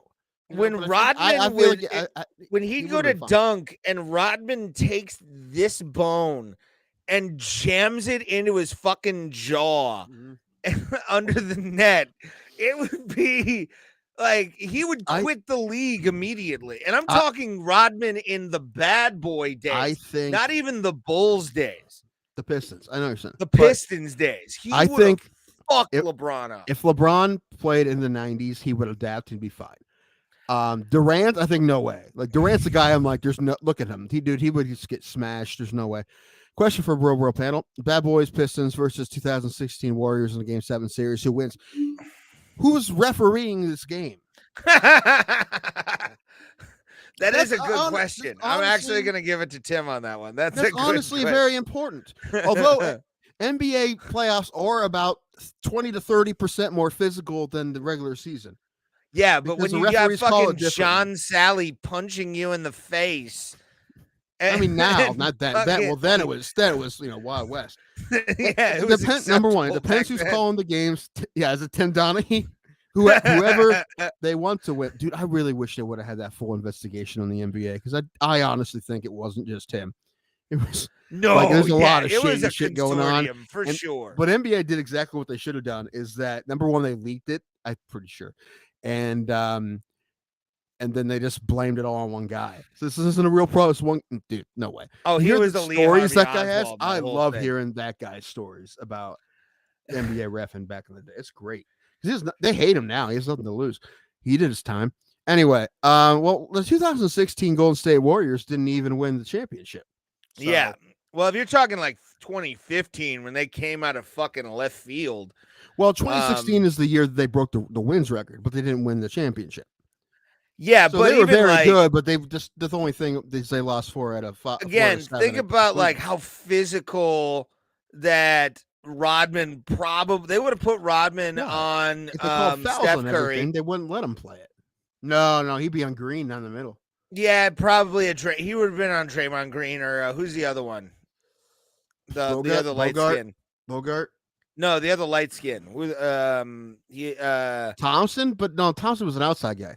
He is an outside guy. Yeah, but they still would have put who would have they put on the bad boys from on Thompson then? Curry. Yeah, point guard on point guard. Would have been fine. Oh, who's you? Yeah. You said Klay Thompson. Yeah, I think it's Isaiah Thompson. Thomas. I don't know. Yeah, I don't know. Thomas on Curry. Thomas would be on Curry.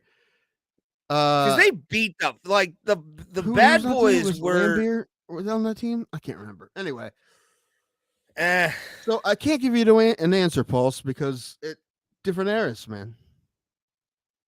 But I will say this: if they played in the '80s, or if the Warriors went back in time, they'd have a hard time with that team for sure. But if they came up in time, they get called for a lot of fouls. so, but do you think they would have given a shit? Is the question. Like, well, I don't think they wouldn't have given a fuck. They're playing 3-on-5 at the end of the game, like Alabama a couple of years ago. Well, they would. I think honestly, the bad boy or the fucking Pistons would have put up a shit ton of points beforehand, and then just sat their boys before fucking shit got out of hand, and still won. So I don't like LeBron. I've heard too many bad stories, especially from we're not talking about him as a person. We're talking about him as a basketball player. Even I can't separate the person from the athlete. Like, you're a piece of shit. You're a piece of shit to me. Like, do you listen to? We've discussed this about Habib Jackson, huh? Do you ever listen to Thriller when you turn it off every time it comes on the radio? I was never really a Michael Jackson fan. I was a Prince guy. Yeah. Yeah. You can't only be one, number one. You can be It's not like those guys are the same person. You can only pick one. That's weird. I find Michael Jackson to be very overrated. Both. You know what? I'm not a huge giant fan of his music either. He's had some bangers. Not going to say that's not true, but he's always weird. Right, and it's always just—it's not even the weird. Have you ever part. It's like the songs and the music. It doesn't that shit doesn't appeal to me. Like, I don't. The Thriller album stuff was really good. Like, Thriller's fucking great. I'll take Weird Al over fucking Thriller. Also, any day. The thing about Thriller and Beat It is what makes it great is the guitar work, which is Van Halen and fucking Toto. How can you not be a fan? MJ. He's the king of pop. Well, listen, he's also the king of Raven and the Boys. So, well, that goes without saying, kid. But I'm talking I think it's weird that there's people that don't believe that to be true. Like, what do these people have to get? Like, it's Michael Jackson. Of course, he touched some boys, and he did something. Mm-hmm. Remember from South Park? But he's Michael Jackson. He's Michael Jackson. Yeah. That's ignorant. Come here, blanket. No, I also put Prince above him, but it's not like he can only pick one, right? It's not. In my opinion, yeah, you kind of have to because they were both at the same. He was exonerated. No, he wasn't. Good Lord, are you really defending Michael Jackson right now? You know what? I'm not having that argument. Moving on. I love you, Pulse. I'm not having it. I don't find Don't bother typing it out. We're not having the argument. I find Michael Jackson to be a way more redundant in song. To me, Michael Jackson is the Nickelback of the 80s. He's doing pretty much the same songs. He's not. It's all cookie cutter. Like, yeah, sure, Dirty Diana is great, but Shaman's Harvest did it better. Thriller, overplayed, so much overplayed that you're just like, God, can you please fucking enough of Vincent Price laughing? He was on all charges though. We don't care about. I'm not looking at the fact he touched kids. I'm looking at him as an artist. Like, I don't really think Michael Jackson Just because it wasn't Macaulay Culkin that he molested doesn't mean it wasn't. I don't give a fuck what he. Well, I care about what he did, obviously. Yeah, no, but like, he was acquitted in 2005. We're talking about the people who came out years later. Like the documentary that came out 2019. Anyway, I don't now we're talking about. care, All right, dude. fine. We're talking about his music now. What about his music? Yeah, his music to me is way too repetitive. It's almost the same shit over and over again. And you look at the song, like Black or White could go with fucking Smooth Criminal. Like it's the same song to me. Like he's the Nickelback of music. I think that the best part of his songs are the people that played on them. Was that like Thriller, like Beat It and Thriller are amazing songs. But I don't think they're necessarily amazing songs because of him necessarily. They'd be amazing songs if anyone sang, almost anyone, you know. But like Prince to me, you could feel the pain. You could feel the emotion in all of his music. Michael, on the other hand, had barely any emotion to him. It was almost also psychopathic he didn't. music. Also, I don't think he really wrote his own songs. Prince did. What exactly is white people's problem with Creed and Nickelback? I have no problem with either, by the way, but I'm just making Creed. The comparison. Yes. I love Creed. Like not like it's at first like it was kind of a joke. It's not a joke. It's no. I have Tim a legitimate love for Creed. I love Creed. I think Creed's amazing. Nickelback I don't hate, but I can tell you why I don't like them that much, and it's just because there's lyrically their stuff is just super simple, and there's nothing to any of their songs, unlike Creed. And a lot of it. Chad Kroeger does this with every lyric he puts in. Yeah, he does. But that's why I give crap the middle because I don't think there's much substance to their music at all. It's like Michael Jackson. Like, there's no real substance. Now to Creed is all substance. Yeah, it might not be the kind of stuff you want it to be, but it is substance. It means something. Should have been there when a Sunday morning. Who writes a song about like cold as in session, bird kills in? Was it no care no docky today? Just my own. That's sin. My own sin. That's my favorite fucking great lyric. His lyrics are fantastic. Kroger's. They say I didn't say this is actually true. They said it's at the third grade reading level, which it's fine. They're just not deep. There's nothing about their songs. It's just they're single entendre, right? They're just. It's not deep at all. It's just the song's about sex, everybody. You're like, all right, whatever. I'm not saying I've never jammed any Nickelback songs. Actually, the only one that's deep is Leader of Men, which is about. Oh, are you not saying this afternoon doesn't have some deeper meaning? They're trying to have stress relief, Tim. It's about self-care. Rockstar is actually about the patriarchy. It is. Rock stars, huh? Yeah, rock stars. Okay. It's not, I'm seeing that it's not woman stars, it's rock stars. That's the patriarchy at work. So anyway, this Creed is love clapping. Creed. Clapping Tim approves of. You make that a meme? There you go. I'm sorry I didn't get you a better video of that. Like by the time I got home, it was there's enough claps though. Because you get like 5 or 6 claps in right there. So it's perfect. I like my bingo arm too. Yes. Bingo arm. That's the first thing I saw. Like I laughed hysterically when I saw because I didn't expect it because I was just watching replays on my phone and I saw that and I'm in my bed at the hotel and I just laughed hysterically. I was like, and my favorite video Alan sent me was the one of his wife cackling because she had the same reaction. Oh, that's fun. I like it, bro. As soon as I saw that, I told Alan, I'm like, dude, get a picture of this because they wouldn't let me screenshot or anything. I'm like, you get a chance, like, because he's on my Valley Sports. I'm like, dude, put it on, here's the timestamp. Like, go find it. I might have been on later too. I don't know. I didn't watch the whole thing. I know because often the cameras put the away fans on a lot. So I might have been on a couple times. And look, I have a very distinct look. As my friend Sean Lynch says, I've never been more castable. So maybe that's what I need to get myself some headshots, send them out. Maybe like the one, yeah. Fucking hand on chin. I hate getting my picture taken though. That's the thing. See, that's why, like, the ones I have, I don't have any Shout out to Bill TC good ones. Well, here's the thing. Like, if I ask somebody to be on my show and they don't have a good pick, I'm like, what the fuck, dude? Get a fucking pick. And I don't have a good pick. So, Yeah, I don't know. To like, me, everyone should, if you should have, even if you're not that great, you should have a half decent pick for a poster.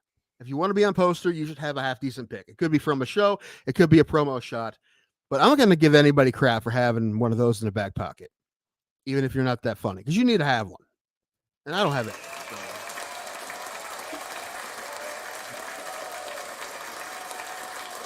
So. Speaking of that, what do you got? no, I got my show. Oh, what does Bill Stone say about Matt Rife? Who gives a shit? No, he was just making a joke about people giving credit. I posted in one of the things where it was like support comics. I'm like, I don't know him, but good for him. Like, he's selling tickets. That's what. Yeah, that's fine. If you're selling fucking tickets, bro, good for you. You know what, dude? My cousin Mike's brother, asked me about him. He's like, you know this guy Matt Rife? I see him online all the time, dude. He's really funny. I'm like, you like him? That's cool, man. Rife ain't even funny though. I mean, it's you know, it's all comedy is subjective, buddy. But listen, if he really sucked, I would have a problem with it, but he doesn't. So, and also, like, he's even said in interviews, he could pander to those people with his act, but he doesn't do that either. No, and you should. So as a comic, go fuck yourself. Right. He's like, a lot of people that come to his shows like don't know what they're in for. So, Tim, what's your horoscope sign? Why do you want to know? Oh God, what is your horoscope sign? He got it. He's right. Really? Yeah. Casey Jones showing some mental acuity. I like it. Well, I'm subjective. Name a funny Rogan bit right now. I dare you. Name a funny Rogan bit. All right, I'll name a few. Listen, he's not my favorite either, but I'm not going to say he's not funny, but he's definitely not my favorite. Not in my top 10 or anything, but I'm not going to say he's not funny because that's not true. He is. The Bruce Jenner thing he did on his last special. It's funny because it's kind of animated, but I don't really think there's a whole lot to it. The 11 hydroxy metabolite joke, which is probably my favorite joke he's ever done, where he talks about when you eat weed, your liver produces a chemical called 11 hydroxy metabolite, and he's like, it's more psychoactive than THC, and it allows you to talk to dolphins. That's a great joke. That's a great fucking joke. Yeah. If it was Harvita Weinstein, I'd say, son, you're going to be Batman. Yeah, that's a funny one, too. No, my favorite is probably the bit he does about the African woman without a vagina who got impregnated by a stab wound. Yeah. Wait, it's Yeah.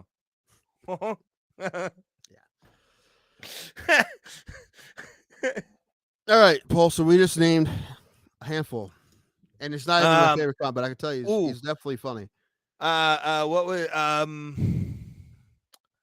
fuck? Oh, he talked about when he first talked about being a father on the early Netflix special that he had. That was at like some small ass comedy venue in like LA. He talks about having kids and like the whatever chemical women produce to make sure they don't kill the baby or whatever it is like that.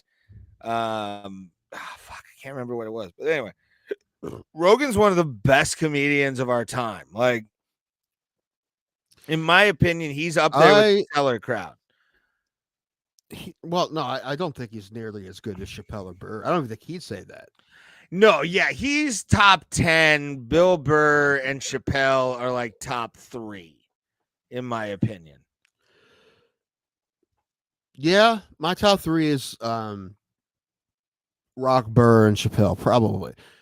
I could even push Chappelle out and put maybe Segura up there. I like him a lot too. I can't put Chappelle. It's subjective. Like Chappelle's done a lot more, and but it's subjective. If we're talking living comedians, or I'm gonna put living. Legend. I'm gonna put one dead legend above them because it's a sentimental pick, which is Carlin. Like nobody can be ahead of Carlin, in my opinion. but it that's goes one Burr and alive. Chappelle after Carlin. Like that to me are the standards of living comics right now. Or Dice. You want to watch some Lenny Bruce videos? No, I'm perfectly fine to No, the thing not about hear. have you like the thing about like Yeah. you're like it's different because it was such a different time. Yeah. But No, I've you look watched about him it and you're do. like, I've watched him do the videos on YouTube of right. Lenny But Bruce, also, but I'm like, if he would have been in a different era, he would have been fine too. He would have adapted to his era. I think he had no problem. Would have no problem with it. It just for was sure. doing, yeah. But it would have a. He has this bit about sniffing glue that he did that was really funny, but it's like long and drawn out. This is how comedy was then, but he was funny, People had what's called patience. right? And dude, he got arrested a lot. Yeah, The cop- one of my favorite Carlin stories is the arrest of Lenny Bruce when Carlin wouldn't be giving him his ID and he put him in the back of the car and he was like, "You dumbass, why'd you do that?" Lenny Bruce said that to Carlin. I love George Carlin, dude. The Complaints and Grievances is probably his greatest comedy album ever, because he just opens up with, "These are some parents who deserve to be beaten with clubs and left bleeding in the moonlight," and you're like, "What the fuck?" I like he recorded a special called "I Kind of Like It When a Lot of People Die" on September Yeah. like 3rd, 2020, 2001. So they never released it because it was called "I Kind of Like It When a Lot of People Die," and they released it like recently, like a few years ago, Posthumously. Yeah, they released it and it does not age sure well. it doesn't. I've listened to It it. didn't Yeah. age well 3 days after it was recorded. Yeah, no, that's what I'm saying. I'm gonna go take a leak real quick. I'll be right back. Didn't you just do that? You need to get checked, bro. Oh, you've been drinking beer. I've been drinking beer, bro. Yeah. Suck it. Suck it 2 hard. tears in a bucket. See, there's a wrestling reference for you. Oh, Paul, back to your question why I don't watch wrestling. I've said this many times before. I have a lot of respect for wrestlers. I just don't find it very entertaining. Like I watch it, I try to watch it. I'm like, I don't get it. I don't get why this is entertaining. I'm not giving you guys shit for liking it. That's fine. And I have, like I said, I have a lot of respect for wrestlers. It's a fucking tough thing they do, and they go all out and they don't get paid enough. And I'm on their side for that. But just not my thing. That's all. What's the score of the Guardians game, everybody? Paul, so you think the Browns are going to win the Super Bowl once they sign Hopkins? Now we're down 5-2. Fuck. Well, listen, I'd rather than win tomorrow than tonight, but excuse me. Yeah, dude, we're getting DeAndre Hopkins, dude. We're going to be unstoppable. No, we'll fuck it up somehow, but Bill Burr's coming to probably the closest place he would play to me, about 25 minutes up the road from me. At Tom Benson Stadium at the Hall of Fame. He's coming in October. I would very much like to go. The only thing is the tickets go on sale like next month, and I don't really have the money for it. I know Browns winning a Super Bowl. Yes, I know, but I'm saying, dude, look, dude, if they don't at least make the playoffs now and that's running the playoffs with that team, they got to get rid of every coach. Get rid of all of them. Stefanski, everybody. Van Pelt, Del Rio, is that the new? No, Del Rio. Who's their DC? Who's their DC? Fuck.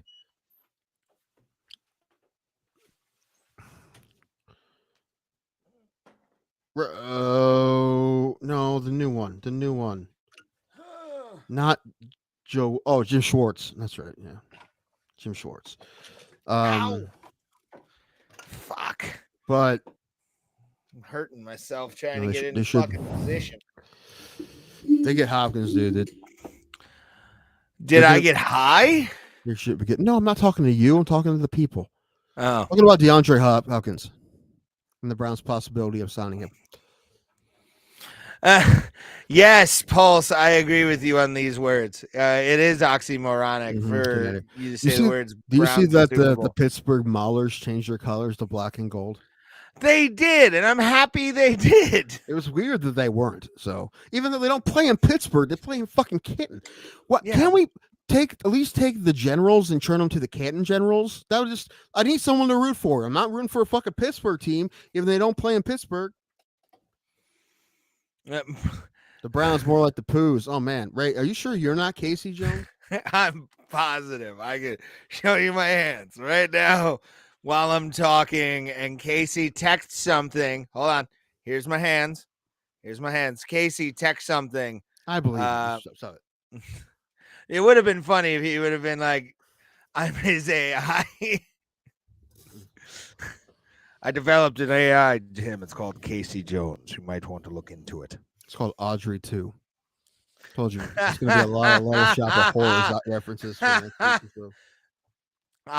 know what? In the words of the great Mills Lane from Celebrity Deathmatch, I'll allow it. That one's perfect. I liked it. Mm-hmm. But what were we talking about? Suddenly Seymour standing beside you. I'm typing with my dick. Yeah, are you Zelensky? Playing piano with your cock? Okay.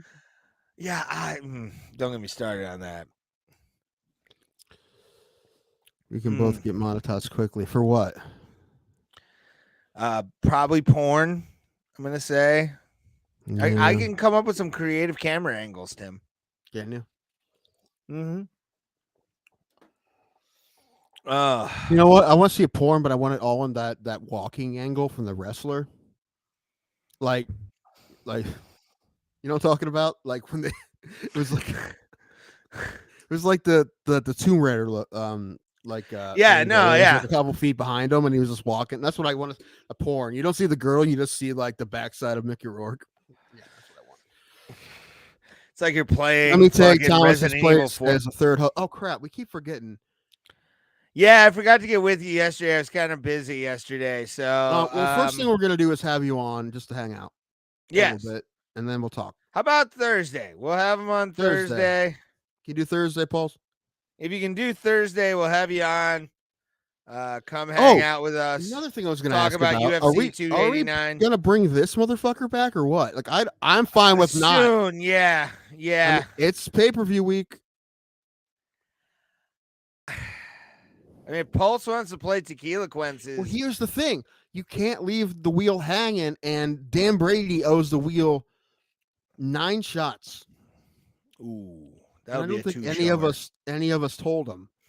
No, I don't either. So we need to get those done.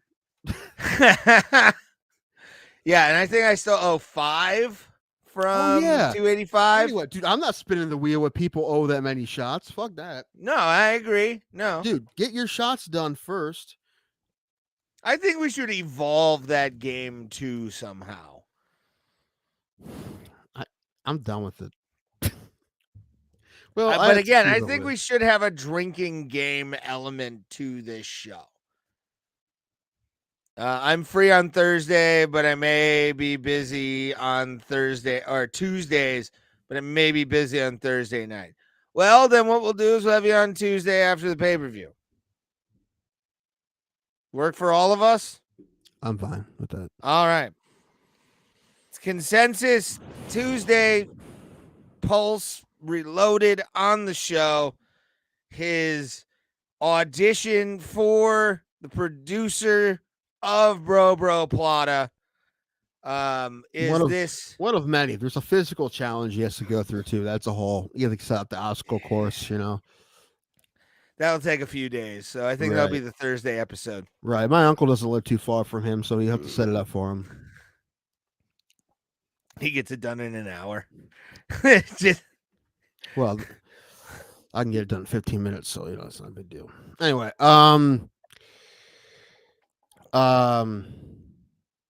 also, one of my prereqs for him was I need to know he was a real person. He did do that, so he did send me like a page from his Facebook page. So I know he is a real human being. So we do know that. That was important. Now that it's confirmed, it will be good.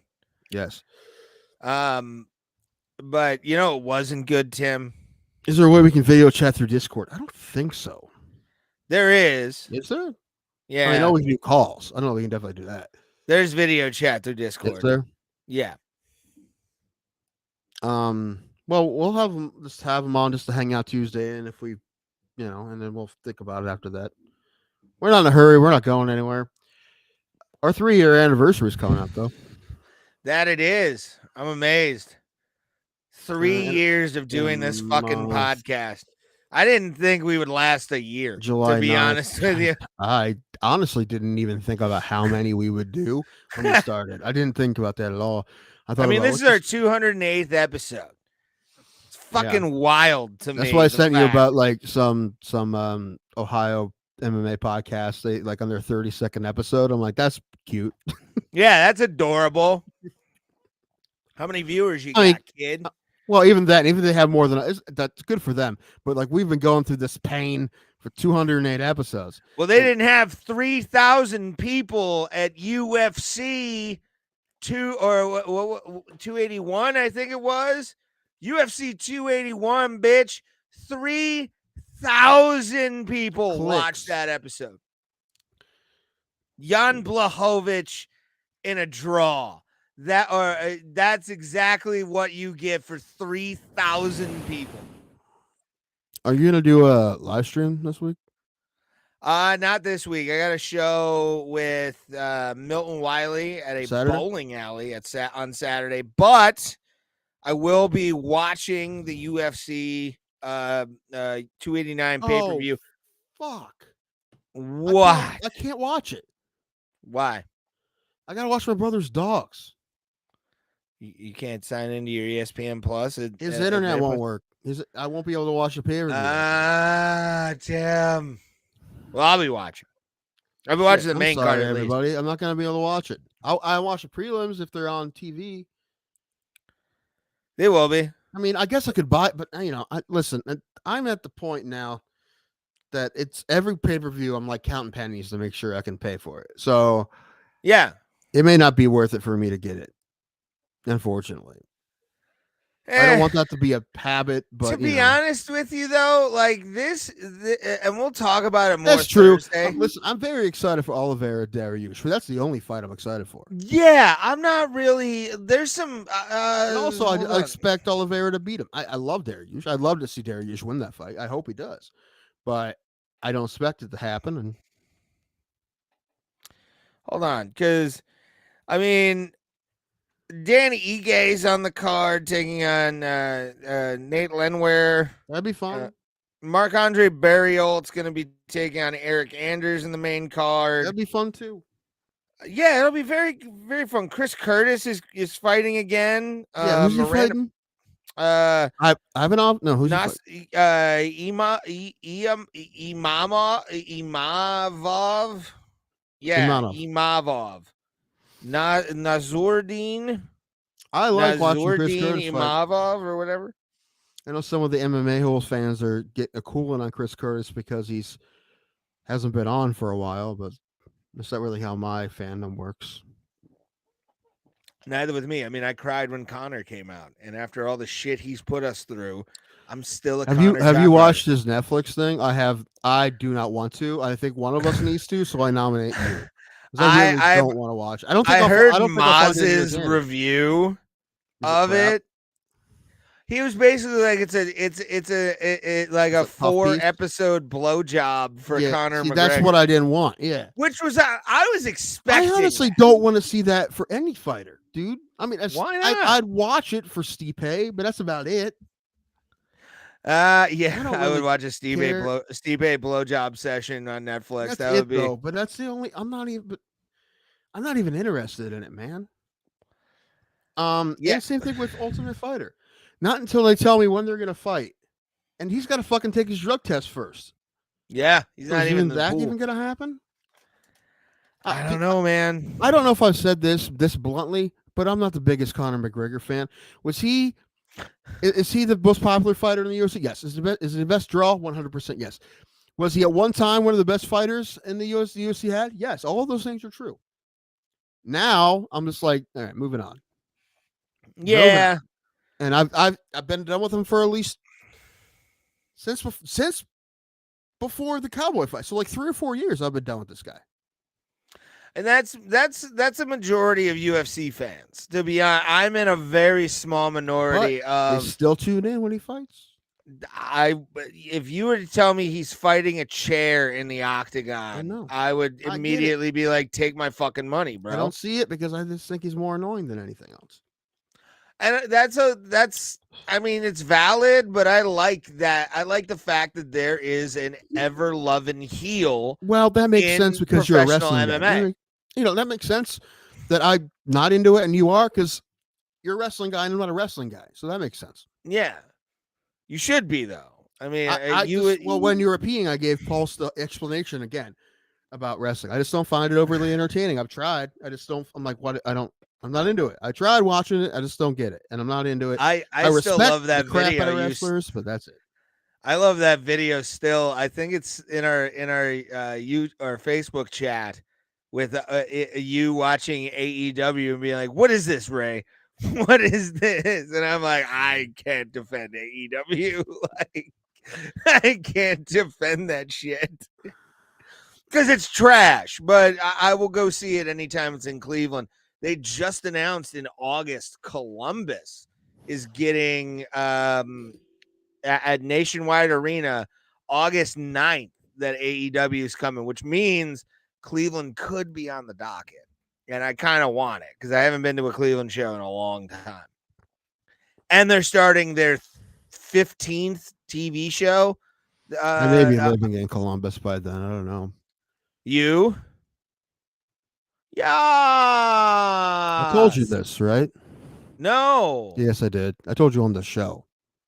You were thinking about moving to Columbus? Mm-hmm. I don't remember you saying that. I do, because you said, "Oh, you can be my guy in Columbus." You said that. That is true. But I don't remember it. Yeah. My dude Jason said I could live with him to try to. He's it's basically like a Great Expectations type of deal. He's kind of offering me to see if I can kind of get something together, but I don't know if I can. But a change of scenery might be a very good. I mean, me getting out of here, like, it's probably a good idea for me to give it a go. And the only way I'll be able to do it is with what he's saying. So, yeah. Anyway, I'm thinking about it. You can read this. Connor is cool, but he's getting less and less interesting. Agreed. His run once magical. Now he's just kind of normal. I agree. Like this one, when he was on the top, he was the shit. Yeah. But now he's, I think he should just hang it up. Be like, remember when I was number, I'm like, yeah, just don't try to. I mean, he's the greatest. He's definitely one of the greatest fighters in MMA history. Still respect the fact that he wants to fight, but let's not pretend like he's worth what they pretend he is anymore. No, but anytime. However, am I excited to see him fight Chandler? The truth is, yes. Yeah, because I think Chandler's the perfect matchup for him. Yeah, and you know what? Also, you said you watched Conor fight a chair. I'd watch Michael Chandler fight a chair. Well, I mean, that goes without saying. He has been nothing but just super awesome, exciting ever since he came into UFC. He hasn't won every fight, but every single fight he's had has been amazing. Even his losses, great fucking fights, dude. I love Michael Chandler. He's one of my favorite guys to watch now. He really is. And he probably only has a handful of fights left, so him fighting Conor's great for him. And he's doing Tough as well. And I have no interest watching Tough. Oh, that's not a reality show guy, really. No, me either. Although if they do it live again, maybe I'd watch because of how ridiculous the live season was. Like, they were there forever. They were there for like 6 months. It was when Chiesa won. Oh, where's Chiesa Holland? Where's Chiesa Holland? Like, those are two guys I really like, and but I just don't think it's a good matchup for Holland, unfortunately. I think it's a great matchup for him to win. I don't think he has a shot to beat Chiesa. I hope he does, but he can knock him out 100%. But if Chiesa's a takedown guy, and if it gets him down, he's never been able to beat anybody when he's been out. The one except Jacare was able to knock him out on his ass, but other than that, like when guys grapple him, he has no chance. Well, yeah, but he's got to work on that, and I think if Chiesa's a basic jiu-jitsu guy, you bring a jiu-jitsu guy in there. Well, Holland is a black belt. He's just a shit wrestler. Yeah, And he said he's been working on his. Also he said okay to this fight, right? He could have. They could have given him like if he would have said I don't want to fight Shiaz, they would have given him somebody else. that's the thing I So love about Trapper Keeper is he doesn't say no to fights. Like he doesn't do no. Like he fought Hamzat yeah. after without cutting weight Who's your and got demolished and still came back and won fights. Who's your number one? You can get anyone on the show guy. Anyone or woman. I mean, not just fighter. Holland's up that as far as fighters go. He's up on that list. Yeah, But anyone, that's different. anyone. Mm-hmm. I would want Anthony Alive. Cumia on this show. All right. That'd be my number one, just so I can gush and turn into a fanboy and do Dude, really if you bad did that, impressions with I'd be him. mad at you if you did that. You got to get substance out of the man. You got to Talk get well, no, then conversation out of him. talk about certain things that like haven't really been talked about. So just inside baseball shit with fucking Opie and Anthony. Yeah. So a shitty fucking interview for No, it's fucking great because only if you you can be know like, him. when's the moment you and Opie went downhill? Like besides It's not good the if they cunt people wouldn't need even all look this at me. context. You need context. Fucking I'm trying to think. Anyway, my number one is Scott Stapp. 100%. 100%. Yeah, mine's low. Mine's more attainable. We could ask. Well, find out his management, email them, and give him a convincing Theo email. got him. Actually, that Theo interview was really good. Yeah, I would have Scott Stapp on the show in a heartbeat. I think he is very interesting, dude. Because of all the shit he went through. That's what makes him interesting. Yeah. And the breakup, and the fact that he plays small venues now, but he plays them at 100%. He does not. He's not one of those people who takes his. So you just job want a for stroke granted. session, is what you That's want. the You well, just so want to. here's the thing. I would try very hard to not make it that way in the interview came up. Right? Like, yeah, because that's what you would do with Cumia probably. But would I bring it up? Yeah, but I make it a question. 100%. I make it a question. But at least I admit it. I make it a question. I just submitted it too, but I make it a question. Like, Yeah. I'm like, I saw you play 100%. Why do you do that? Why do you think it's important to give everyone a show with 200 people, the same show you would have gave with 20,000 people? Why do you think that's important? And he gave a great answer, I'm sure. Well, I would also ask him music questions because he was in a great band called Rotgut. So I would ask Rotgut questions and then play Gun Electric Shock OJ for us to get banned on YouTube, probably. I don't think I've heard that one. I feel like I need to get into this. It's okay. So it took place during, ironically, the O.J. Simpson verdict. Who would have thought? It would have been weird. When he played from the Bills. It came out. And USC winning the Heisman. It's to the tune of "Sitting on the Dock of the Bay." This was Scott Stapp. No, this is Anthony Cumia. Oh, Cumia. Sorry, I thought you were talking about Stapp. I don't give a shit about Cumia.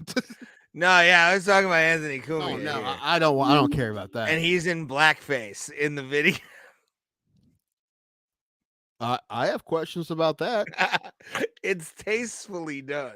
I've never once seen blackface tastefully done, except for maybe that wrestling guy you showed me last week. Which one was that? I don't know. Oh, American Wardlow. I don't know who it was. You sent, man. Are you even here? No. Pulse. You're coming on, and we're gonna fire Ray. Is what's gonna happen. Well, it looks like I get listen. to sleep kids. 2/3 says, "Hey Ray, I'm sorry. You gotta go, buddy."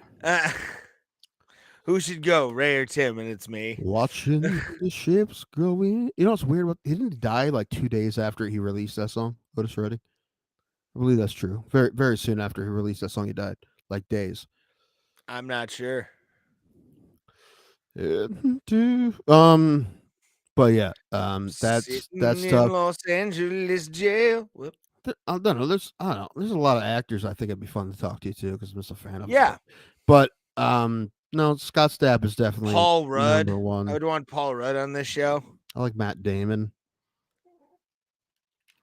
Anyway,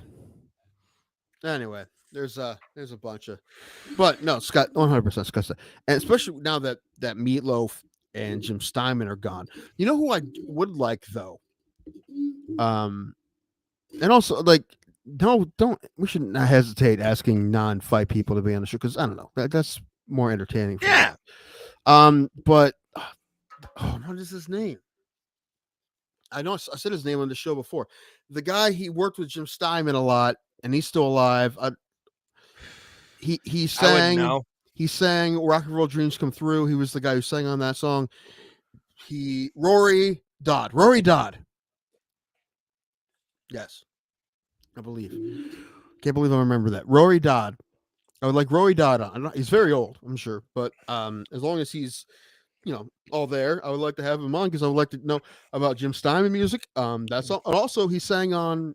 He was Find the his turnaround guy. representation and send an email. I could probably send it to him directly, or maybe like his kid or something. What was the Oh, Total Eclipse of the Heart. He was the turnaround. Oh, okay. Yeah, but because Steinman is no longer with us, it's like the guy who's, and I'm pretty sure he's still alive. I just don't know what kind of shape he's in. When you get older, you don't know. I believe. Can we real quick before, because I'm like, I don't know about y'all, but dude, I'm in a good mood actually.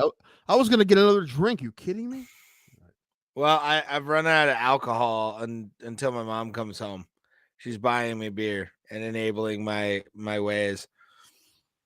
When she come home? Next half hour, probably. I was gonna get. Well, hold on. All right. Well, you know what? I'm gonna get another drink. Well, he's dead, so we can't do that. Yes. We can have a seance. Yeah. Have Willie a Ouija Dodd board. Is a Canadian rock vocalist who has performed many songs written by Jim Steinman. He's probably best known for singing the duet voice "Turn Around Bright Eyes" on Bonnie Tyler's "Total Eclipse of the Heart." Yeah, he's alive, and I don't know how old he is. Pretty, I mean, he's in the 70s, has to be. I mean, he's been singing since 76, so that means he probably was born at least in the 50s, so he's probably 60, 70. All right, I will be back. Then we'll knock this out. All right, Timothy. Oh, what are you gonna say? I have a video for you for Hero of the Week. Send me the video. Hold on, let me see if I can find it. I hope I can. It's very short. That's fine. Shorter is good. It's 11 seconds. Send it. Don't watch it yet. Also, you can't really see what's going on. I have to explain it, but it's pretty good. Anyway, right, sir. Ultimate Warrior documentary. I did not. I saw the Ric Flair one.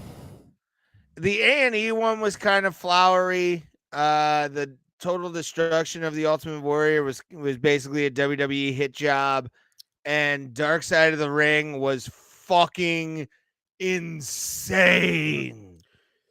Yeah, that's the kind of I like. I want to hear all the good stuff. Like Resurrection of Jake the Snake's one of my favorite documentaries. Like, period.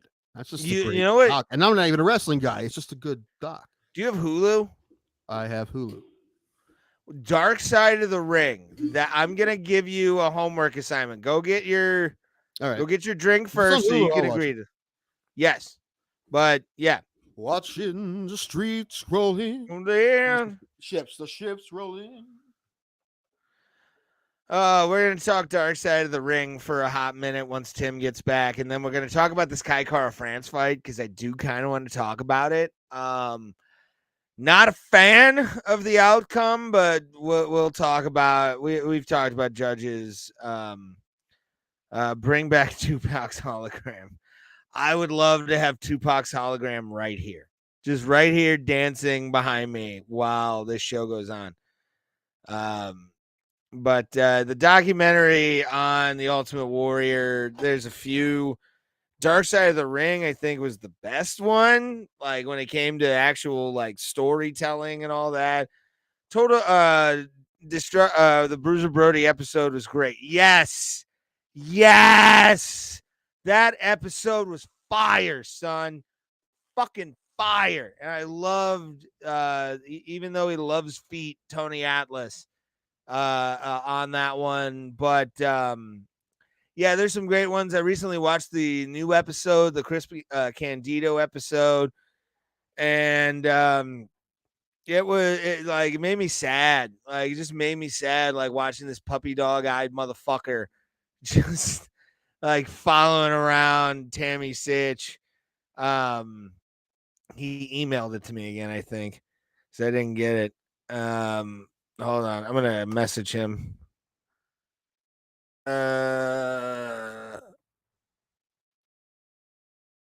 But yeah, Dark Side of the Ring. If you've never seen an episode, I actually would love to get the producers of Dark Side of the Ring to talk about the entire seasons and stuff like that. Because it's such a fucking nutty series on Hulu and Viceland. Viceland is where I really got into it. But Dark Side of the Ring, the pro wrestling documentaries are just sweet. They're dope, man. Like, they're some of the best. Oh, there we are. Hold on. I gotta download this. But no, yeah, Dark Side of the Ring. If you've never seen Dark Side of the Ring, shame on you for not seeing it. Like, to me, it's some of the best pro wrestling docu series if you're a pro wrestling fan, and even if you're not a pro wrestling fan, to learn the like stuff that's gone on in pro wrestling locker rooms. It's a great series for you to get into. Whoop! I'm gonna hide that from the stream. That was not for you to see. I just popped up randomly. Geez, Ray, what the hell? You know what I did watch, Yes. and I would recommend this to anyone who has access to it. The American Gladiator documentary. I want to see that on ESPN so bad. Yeah, that looks. I didn't realize like it was stolen from some guy or like any of the backstory of American Gladiators. That's a lot of that is it started in Erie, Pennsylvania. Ironworkers. It started from ironworkers would have these picnics and they would have crazy events at just the picnics. They were like all kinds of crazy shit. And then one guy's like, dude, let's fucking try some of these events, but let's have like a whole show. And like, let's call it American Gladiators. And then somebody else took it. They went to LA and it was a whole thing. And yeah, that's wild. And the guy who owns the rights is a real piece of work. He used to be an Elvis impersonator. Oh yeah, I saw this guy. He was in the suit. Like they kind of show him. Yeah. Dyed black hair. Like I saw like a little clip of. You don't have like mixed emotions about this guy throughout the whole thing, you know. But there's 2 episodes. The first is total. It's like 3 hours. It was like 2 90-minute episodes. But the first one is basically about the origin of the show and a little bit of the origin of American Gladiators. The second one is about this other guy, a lot of it, and it's good. It's good. I liked it a lot. I enjoyed it immensely. Also, American Gladiators, or Gladiators, I should say, in quotes, is coming back. It's coming to the BBC. Yeah. So that's why it's I think called Gladiators, maybe not American Gladiators, because it's gonna be on the BBC. But it's coming back. Stealing our ideas. How dare they? Well, they're paying for it, so they're not stealing it. Because there's no way you make anything called Gladiators without putting this guy in it. It's America. So, and I hope, and all of the things you expect to there, like they weren't paid enough, of course, right? They didn't, they weren't taken care of properly medically, of course. You know, those are the things you expect. Yeah.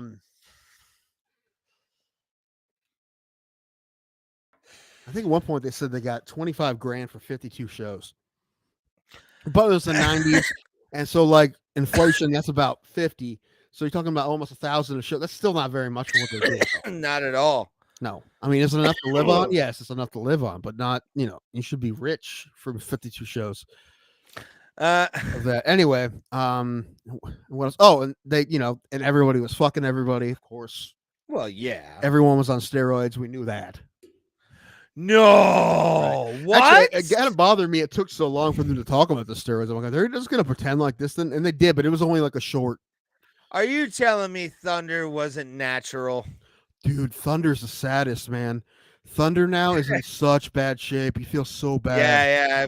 I've seen like where they now Thunders and stuff like that. Thunder, In Thunder certain can't groups. walk. Yeah. And life you choose, bro. They never got paid for medical. They had to pay all their medical bills by themselves. Yeah. So like a lot of things, they're treated like wrestlers. Also, another thing is interesting, and I'm not going to give up everything, although I'm giving up a bit. The year it got greenlit, and the year that they did the crappy reboot no one liked with Hulk Hogan in 2008. Yeah. Writers' strike. They're about to go on BBC now. Writers' strike. So when there's nothing else, they're like, "Fuck, let's put Gladiators back on." No one has to write that. Had you ever played the I forget what year it was? No. The video game for like NES? No, but I would like to play some of those games. I want to play Powerball. I want to play Powerball. I want to play Atmosphere. It plays it like on the Super NES exactly how you think it would play. And that is not good at all. Yeah, I bet. Like you had to like use the two, how like track and field video games, you got to use two fingers to fucking make someone run out the fucking gate, right? Yeah. You had to do that with every single fucking game that they had except for I think Powerball. That was the one. Was that the basket one? Yeah. Where they were Powerball? No, Powerball was like the rolling ball, right? No, that was Atmosphere. Okay. Atmosphere played okay. Atmosphere actually played okay, but Powerball played very well. Everything else, even including the obstacle course at the end, was fucking dog shit. Yeah. It's one of the worst games I've ever played in my life outside of Atmosphere and Powerball. I want to play Atmosphere and Powerball. I'm surprised you didn't say AEW Fight Forever that's coming out soon. They said, which I'm going to make a review for that and probably put it up on the channel. Our channel? Our channel, yeah. No. Because it's going to get a lot of hate. No, I'm kidding. Do whatever you want. It's content, Tim. That's fine.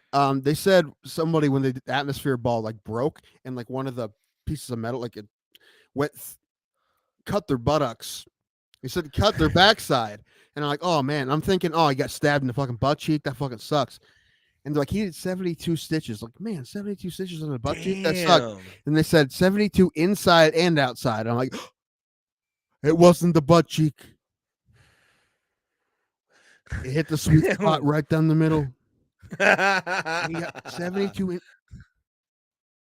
Cancel the show right stitches. Now. Yeah, that's bad.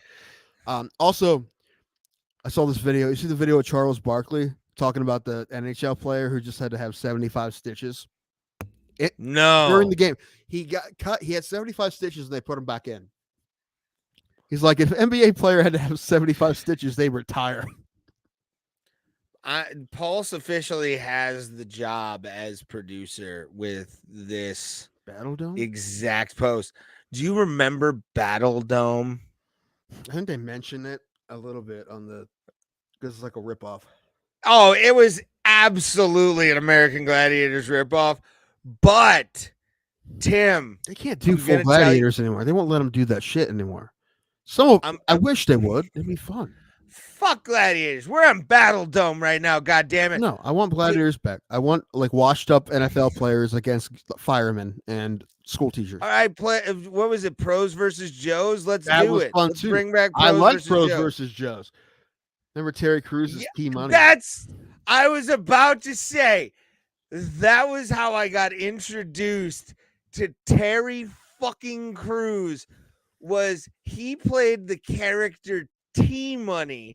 He would come out in a shark skin suit, a lot of fucking gold chains, and an entourage, and would fucking play these fucking like accountants from Paducah who just wanted to like have a glory moment and beat the piss out of them. Like Terry Crews was a fucking G in Battle Dome. I was dude. watching America's Got Talent with my grandparents, and either my grandfather or my grandmother, one of them said they didn't really like Terry Crews. I'm like, that makes you and no one else. Like, he's like the most likable man on earth. Yeah, he's one of the fun. Dude, he plays a heel. Like, if he would have got into pro wrestling, I think in the 90s, people would have remembered T Money, the professional wrestler, because he was that good. Could he have worked? Probably not. He was all muscle and really no go, it looked like.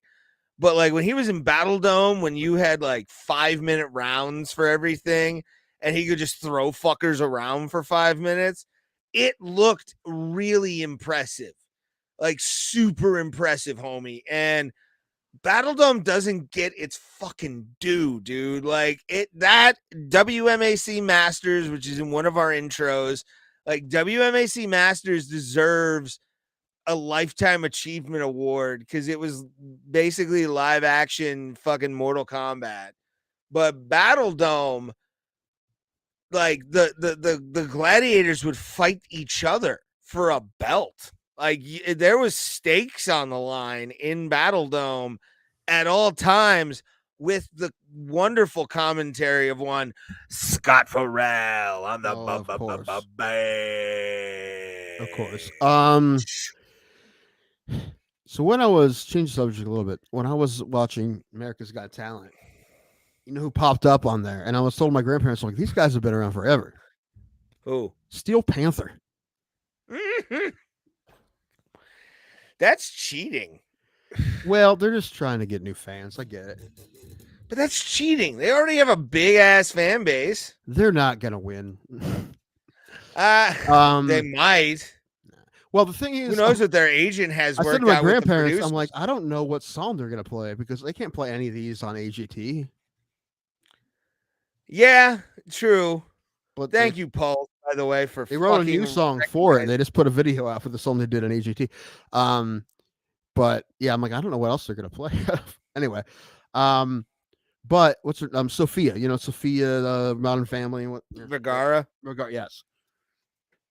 She's like, I'm not gonna do a really bad impression, but although I kind of want to. No, it'd be bad. Don't do it. It's gonna sound racist if I try, right? I also not gonna do it anyway. You're too she white said for that bro. You never know who's gonna audition for us because I know these guys. My husband hired them for his 40th birthday party.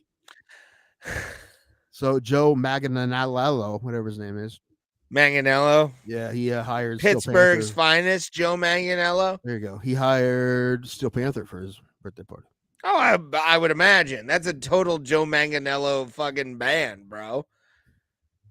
He's a white boy from fucking Pittsburgh. Listen, that's kind of the perfect exactly band for what a birthday party.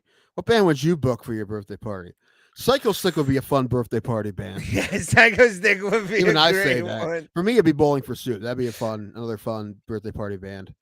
God damn it! Why did you have to pick the best one right off the rip? Like to have Rob spelled RORAWROB, Rorb, fucking go happy birthday, Ray would like I would cry and not know how to really handle the moment. Like Maddie, their bass player, remembered me from when me and Daniel Brady went to see Psycho Stick, and they bonded over the show Bluey. All right, like they had a full bonding moment. Him and Maddie from fucking Psycho Stick. Dan doesn't even have kids, does he? No, but he gets high because it's about trauma and stuff like that. So, like, I do like Bluey. Peppa Pig is garbage. Bluey is solid. Bluey's fucking I haven't watched. I need to re-log in on yours at Shauna's house to watch Bluey because we've made a resolution I to get think really Blue is baked. on Paramount. No, it's on Disney Plus. I thought. Hold on, I want to I'm say gonna it's on. look. I think it's on Paramount. Might be on Bluey. both, but I think it's on Paramount. It's possible it's on both. It's on Disney Now, which is just Disney Plus, I assume. Yeah, I thought it was on Paramount. Yeah. All right. No, it's Disney. All right. Maybe it's Peppa. Um, Maybe the other one, Peppa, that's on. Peppa Pig is so fucking awful. So's Caillou. I've heard like Yeah, those are this. bad because those also they said they like fuck with kids because they're all whiny and they're just like Mhm. they're not good kids. Blue is different. Yeah, The only thing is, the only they're- problem is that Americans or kids are like saying words wrong because they're listening to Australian accents all the time. But you know what's the sad? No, that's what it is. No. No, stop, no. He There's doesn't know no. He only knows oh. There's apparently a big subset of adults. Whoa, Pulse! I don't care what Ray's gonna say. Well, yeah, no, I'm not even going to agree with Pulse on that one. That's no, you're wrong. You're way off, bro. Not way off, but he's not. Pulse, you know what? Not funny. You know what? Reservation canceled. Get out of here. We don't see eye to eye.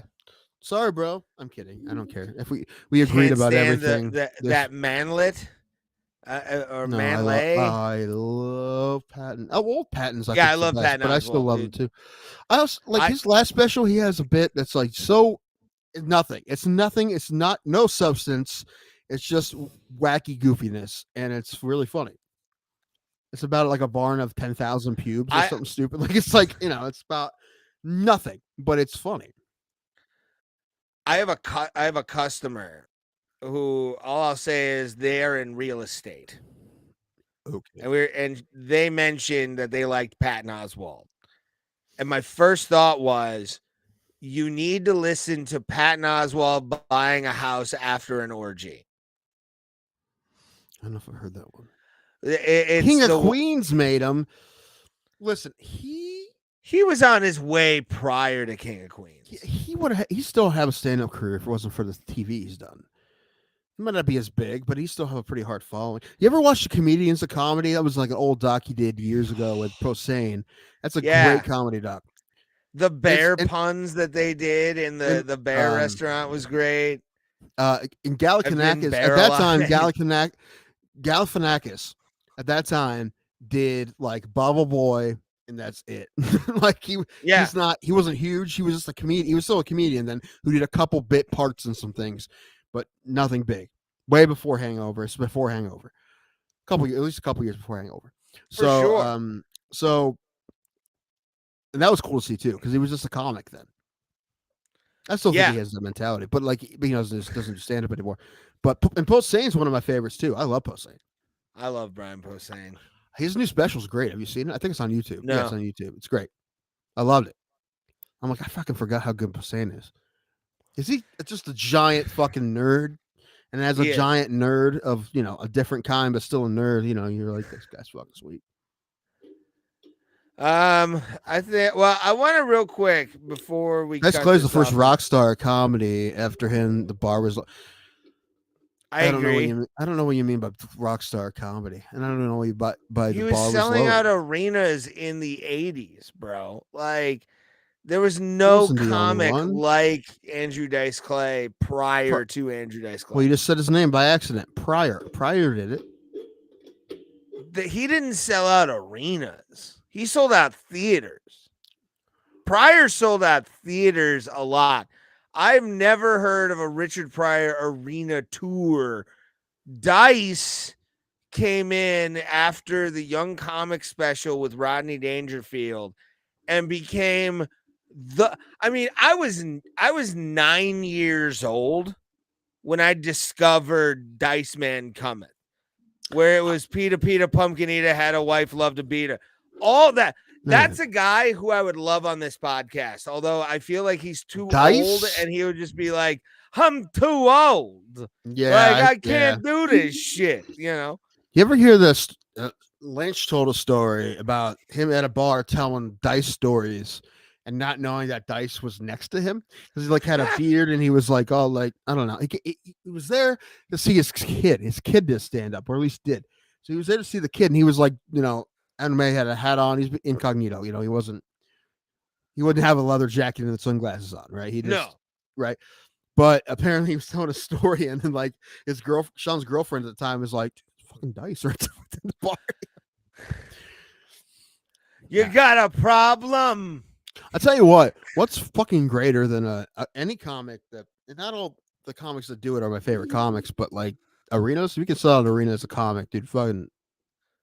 He sold out Madison Square Garden. But so did Aziz Ansari. But that was that. But Dice was the first to sell out Madison Square Garden. That's a big deal. And like I think there's a lot better comics than Dice at the back in the day. But he got that popular. I'm not saying I'm not saying there aren't better comics, but like a lot better. The fact that fucking guy did what he did off of nursery rhymes, which were my favorite part of his act. Like I know all of them almost by heart. I also love that Rick Rubin did all his records. Yeah. Or no, he only did the day the laughter died. He didn't do the first couple albums. He did more than one, I'm pretty sure. Yeah, no, he did the ones after. He did the day the laughter died, and then he did the albums after that. He did not. However, I do give him credit for that. It's such a weird fucking thing to do. It's so the day the laughter does. Like, like, let's just fucking do me fucking eating shit for an hour. That's what I was about to say. As a comic, I respect. And also as a guy who sold out arenas that he did that. Yeah. You know? And he was on Rogan recently talking about like trying to get that album done, and the executives at whatever record label was like, this is gonna kill your career. Why would you do this? And it turned out it's like his opus in comedy is an album of just death for like 2 CDs. It was a double album. Dude, if you told me there was an album of Burr, like in some random small town in a bar when he just didn't tell anybody he was showing up and just did it, I'm like, I would want to listen to that album right now. Yeah. Why are we not listening to that right now? That'd be great. Just some at a dive bar in like, I don't know, Knoxon, Pennsylvania, or something, anywhere. You wouldn't listen. Have you ever listened to The Day the Laughter Died? Dude, I'd have to be in a mood for it. It's like one of those. Yeah, you would. But like, if you ever get in that mood where you're like super bored and have nothing to do, like absolutely dick, and you're just laying on that horribly indented couch that fucking is in your living room. It's a good couch. It was when it was bought. Bro, I woke up. It needs a board. Like, it needs a board under the seat there. Bro, I woke up. I've never felt my back that stiff in my entire life in that couch. And I've slept on a lot of couches. Because I've broken that couch just by fat upon it. And even when it was like, now I'm at my heaviest, but I wasn't then when it broke. So but what I was no one really say, sits on it other than me.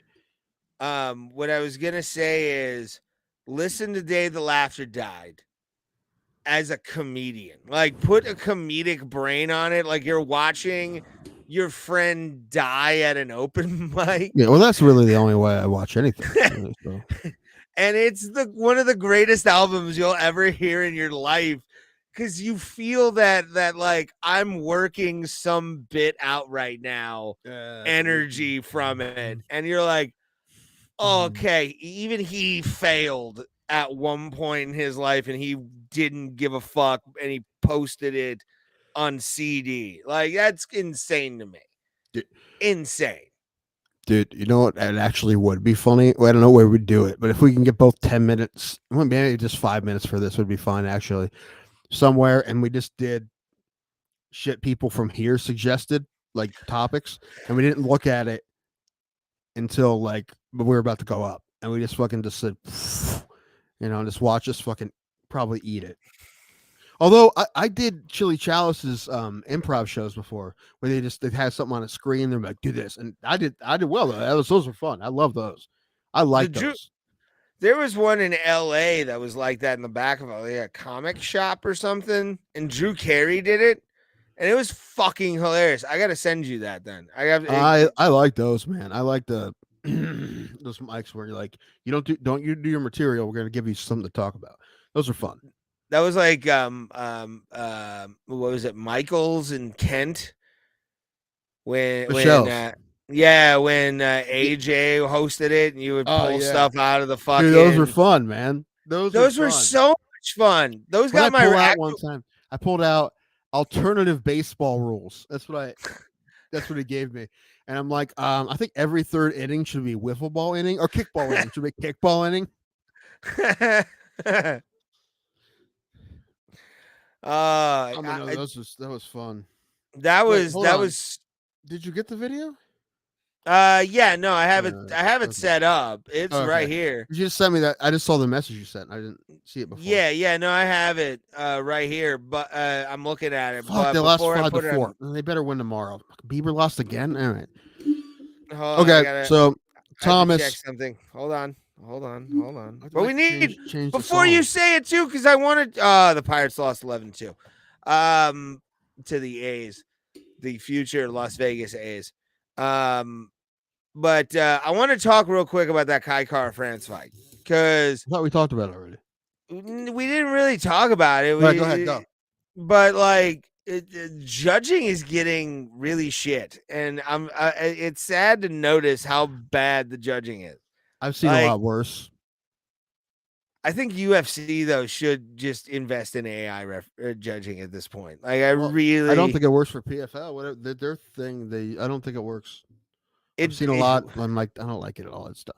I think people would just feel better if former fighters were doing it. Even though when they start getting shit wrong too, they'll be like, "Well, the judges." I just think they feel better if someone who's been in there does it. I think the biggest issue is that they don't have monitors, and because no one sees their angle of the fight. Only they see their angle of the fight. yeah, Right, and we're giving them shit, and they're only seeing it from one spot. They should definitely have monitors. I think it's silly they don't.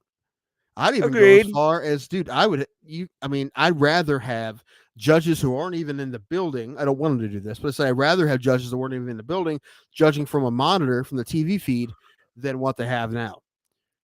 But I think the best is that they have both. And they're in the building.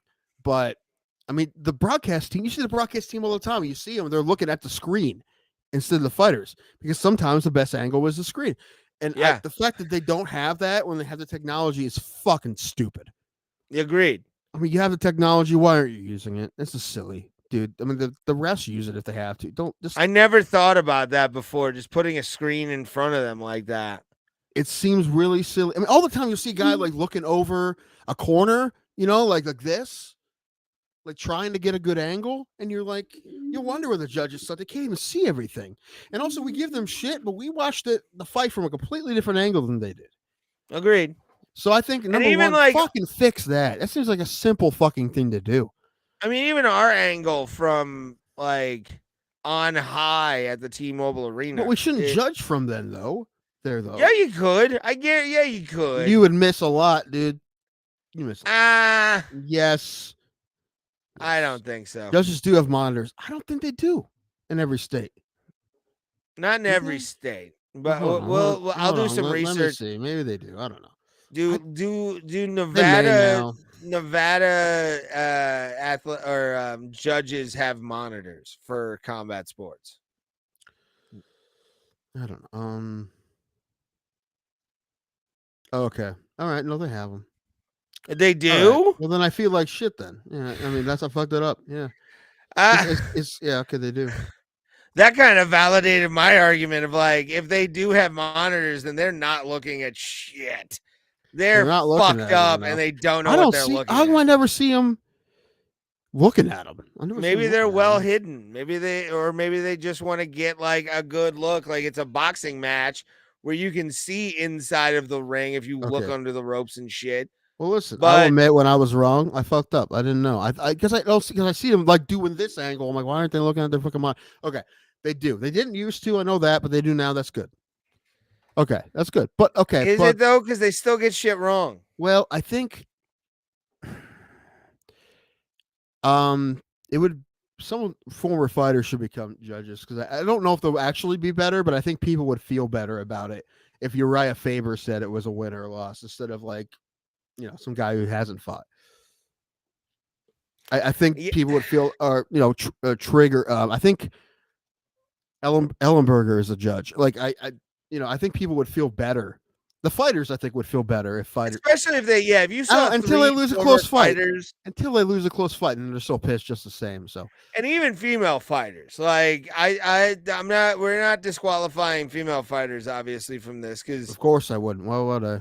I mean Adelaide Bird is a fucking judge, so why not make Jessica I a goddamn judge? No, right. Well, and also I wanted to go through training, and I still don't know we need to get some fucking judges on here and refs, judges and refs. Yes. I don't know if they'll do interviews. We'll see, we'll find one that does. I'm not trying, and I don't want to ask them. Well, why did you judge this one wrong? That's not at all what I want to ask them. I want to ask them about the process. I think Mike Beltran has ignored us a few times, and I've tried to get him on. He actually checks his DMs and like ignores people. All right, well that's fine. But like, I want to. How about Mike Bell? Or you want to know? one of those said Donato, one of those guys. Do you want to know who my goal on this show is, referee wise? Oh, Keith Peterson. I want alcohol and cigarettes on this fucking show, dude. Like more than I want to breathe, and like it would be a total Keith Peterson blowfest. Like I would be mega fanning over him. Because of just like you call Pat, by the way. What? You got to be the one because you've talked to him in the past. I have his phone number, or do it on Instagram first. Yeah, I think I'm gonna do Instagram. Yeah, I wouldn't want to just text him. Because that's like I just recently had a conversation with somebody about this. I feel like I bother people, and I don't want to be a bothered human beings. You know what I'm saying? I asked if Tim Wolf if I was bothering him. I went to West Virginia. Sorry. More than you want to procreate, maybe. Nah, I like to procreate a little bit. I think you don't want to misuse the privilege of having his phone number. Yes. That's like for like if the day of, if he's not there, you can text him. That's what that's for, right? It's not. That's the in case of emergency break glass on my phone. Right. Is that number just because it's like I look at it every once in a while, like I'll go through my contacts and be like, oh yeah, I have this. You just send it to me too, so I just have it on my phone, so I can tell people I have it on my phone. No, only me. I'm the only one that's allowed to have that number. That's the bat phone, son. I'm Commissioner Gordon here. You are Chief O'Hara. All right. You just go Faith and Begara, and it's. We need to have him back on because there's a million things to talk to that guy about, and we all talked about an hour's worth, and that guy has a billion hours worth of stories. And well, I still want to get to the bottom of the one thing that was covered on that podcast, and you should go listen to Pat Miletich on our YouTube page. It is I think it's the second to last interview on the page. Jessica I's number. No, we got hold of her through her manager. Yeah, I hit up her management. We didn't get any other info. We didn't get any other way to get a hold of her through that. No, just because honestly, I want to keep it kind of. We should probably do that. Actually, I can't pick. If we're gonna do that, I can't pick you up for that. Here's my thing. But I want to let her know we're coming first. Yeah, well, obviously, I would message her management beforehand and be like, "Hey, she said we could come by Strong Style. Can you message her and like see if that's still okay? Also, so we can synchronize." Right. I would make that a whole thing. Also, what are we allowed to do? Can we film? Yeah, can we film? That kind of stuff. We're not trying to get inside fucking shit on Stipe training for John Jones or anything. No, God, no. In fact, Stipe would not be allowed on camera. It would all be Jessica I because I don't want Stipe. She said she'd introduce us to Stipe, which I think we've both met him, but I've met him years ago. Yeah, when I met him, he was super super nice. I think I saw him at the NAFS fights at at Pavilion, Jacobs Pavilion, and he just knocked out Philip DeFries, which in hindsight looks even better because that dude's like the champion of that organization over. Anyway, they should bring him back. Anyway, but I just he was there and I just came up to him like, hey man, congratulations on your fight. And I shake your hand. Like, I'm a big fan. He's like, what's your name, buddy? I'm like, Tim. He's like, oh, nice to meet you, man. Hey, thanks for watching. Really, he was like super cool. Yeah. Mine was during the UFC 20 it was the UFC 20 event. You remember when they like would go to different locations and all that kind of stuff, and that you could meet the fighters and you could win like a prize pack. We get a clue to where the prize pack was, and it was nowhere near my sweatpants I was wearing as I was falling down the hill of the Rock and Roll Hall of Fame, and Scorpion myself showed my penis and my butthole. That was Scorpion a good time. should be in the Hall of Fame. Not your kind of scorpion, but Fully agree. Scorpion, the Zoo, probably the one fact of the that greatest Scorpions songs is ever not written. in the Rock and Roll Hall of Fame. I don't understand that one at all. That makes no sense. Don't get me started on the Rock Hall. Oh yeah, your dude Zevon to get in again. Well, at least he was on the. Here's my thing. He's been on the ballot 3 or 4 times. Not recently, not in the last couple of years. If I put a woman on a platter and some taste fun, have I gotten ingested pee? Well, even if you did it sterile, you're fine. Moving on. Yeah, it's sterile. You're good. Or it could There's be a nothing lot wrong. of things, that area, the private area can get all kinds of iffies. All kinds of iffies in there. So it could be anything. That should be our joint comedy special. All kinds Just of all iffies. kinds of iffies. Do you imagine us trying to do stand up together? It would not work out. We have when we do stand up shows, we do fucking good together. I mean, like at the same time, like 2 mics. To be honest with you, if we did like a live podcast or something, that would actually be kind of fun. Different. I want to do a live podcast. Yeah, if we did a live podcast, but after a show, we that always would be do live. perfect. It's always live, but I mean, but I don't think we can just anywhere we would go with. We get an audience anywhere. Not yet, dude. You know where the best place to be to do it, and I'm 5 Barrel, dude. I think let me do it. Let me do it in like another Wednesday. We just like get all the route. What's it? 250.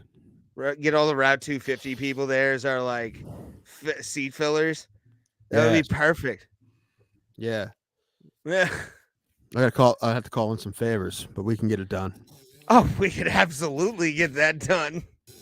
We don't make it super long. We do like an hour and a half. Idea.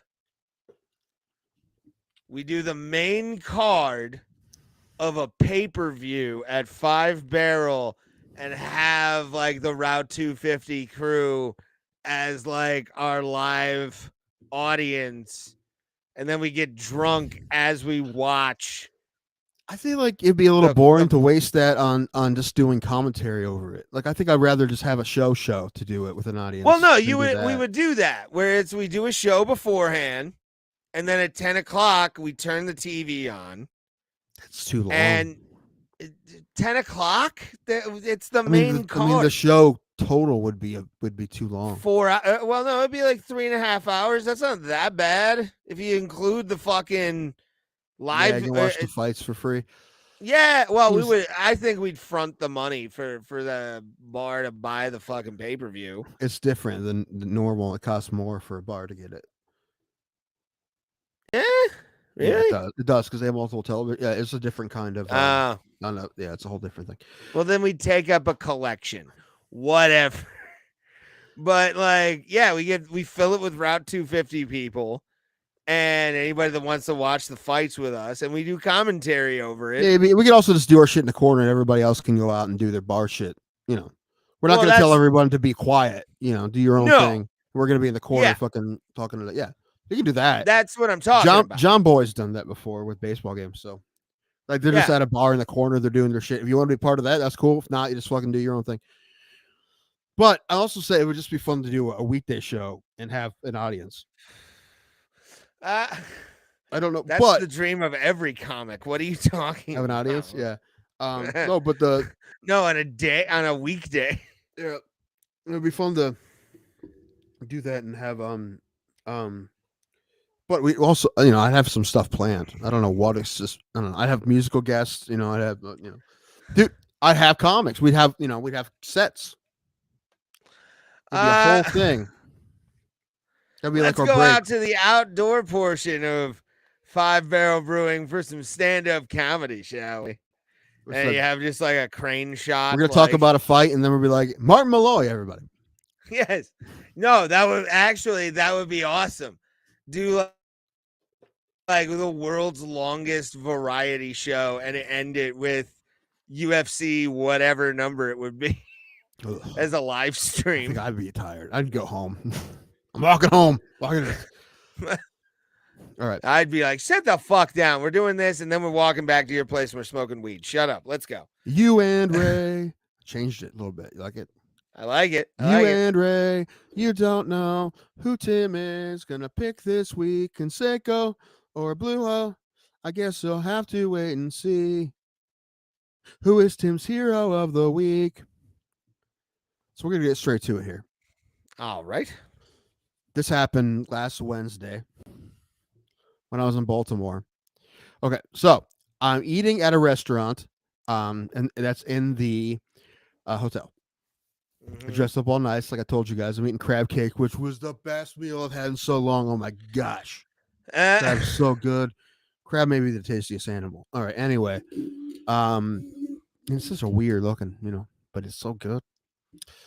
But there's these two guys, these two gentlemen in the lobby, playing jazz for a while, and like improv jazz, are just kind of ripping. And I'm sitting in the restaurant, but I'm right by like a window, and they're right across from me. And I saw this happen once, and I didn't get a picture of it. Then it happened again. I'm like, I gave you a little video of it. This is the jazz, the trumpet guy. There's a keyboard player and a trumpet guy. Trumpet guy playing his jazz gig, while also swiping right on bitches, I think, or he's texting someone. I don't know. He's on his phone. You may not be able to tell, but he's on his phone while he's playing trumpet. So that's the video. So play the video. It's pretty short, but you can't really tell. But oh boy. Ah. Why isn't it playing? I don't know why. Hold on. Let's do it again. Why? Shoot. Hold on. You can't really see. I was trying to like be incognito because I was right by him. I try to zoom in a little bit. Yeah, he's on. That's him looking at his phone with his left hand. He's texting, and he's playing trumpet at the same time, in a paid gig. He's just like phoning it in so hard. But the best part is every time he'd do that and he put his phone down, then he ripped like a big solo. But he was just like a straight phone in. Not a great video of it, but that made me laugh so hard that he's just like fucking taking care of shit on his phone and playing trumpet with one hand is like. I think you'll basically. But that's pausing. That's how he played. Also, the entire time I heard them play, it sounded like they were playing the same thing the entire time. They didn't like change the key it was improv, so it didn't sound like they changed the key or anything. They were phoning it in pretty hard. It sounded good, but it was hard phoning in. But the fact that he was literally on his phone, and I'm sitting there eating crab cake, watching this dude just like. I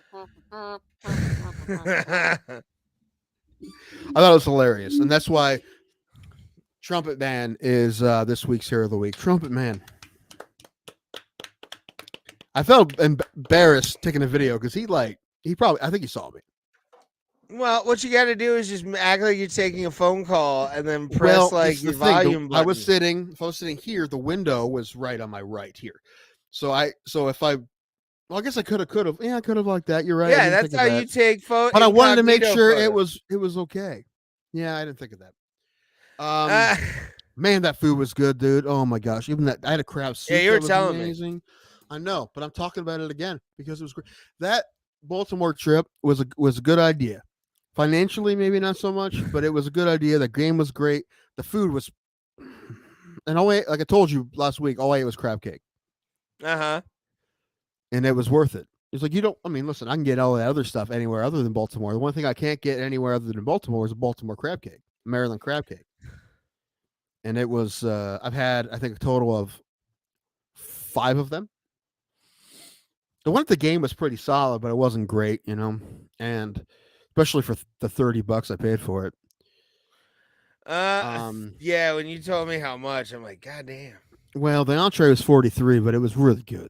Like I'd pay that again. Like it was really good, and they were big, and I had a soup. I was full. I was full. My soup and my 2 crab cakes. I was definitely full.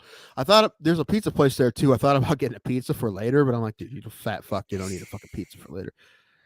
I've never had I never had real real crab, crab. but fake crab is gross. Yeah, I it's would eat. not good. I like fake crab. Imitation crab, it's not that. Honestly, it's okay if you don't know what real crab tastes like. But Even no, real then, crab is. like, Yeah, Casey, find yourself some. Go uh, west. Wait, no, hold on. There's no crabs out there. Well, is there? I don't There's know no if they're. clams out there. Yeah, there's a lot of clams. There's Like, no clams in the west. So yeah, crab. uh, I assume they have crab out there. more than likely California. I mean, Alaska Doesn't. is teaming with them. So Oh, do you think Aldana has a chance? We'll talk about that Thursday. That's going to be yeah, Thursday's we'll talk about conversation. that Thursday. So, My quick answer, not really. yeah, no, But this is not. You're kind of waiting for at this point that for Nunez to hit her wall. Mm-hmm. Crabs in Washington, maybe. Yeah, I think so. I think so. I think it's clams they don't have out there. I don't know. I'm talking to my ass. I don't know. But I will say this: seafood. Ray, this is the one thing I will pick you up for. You want to do a summer road trip for seafood? I'll do that.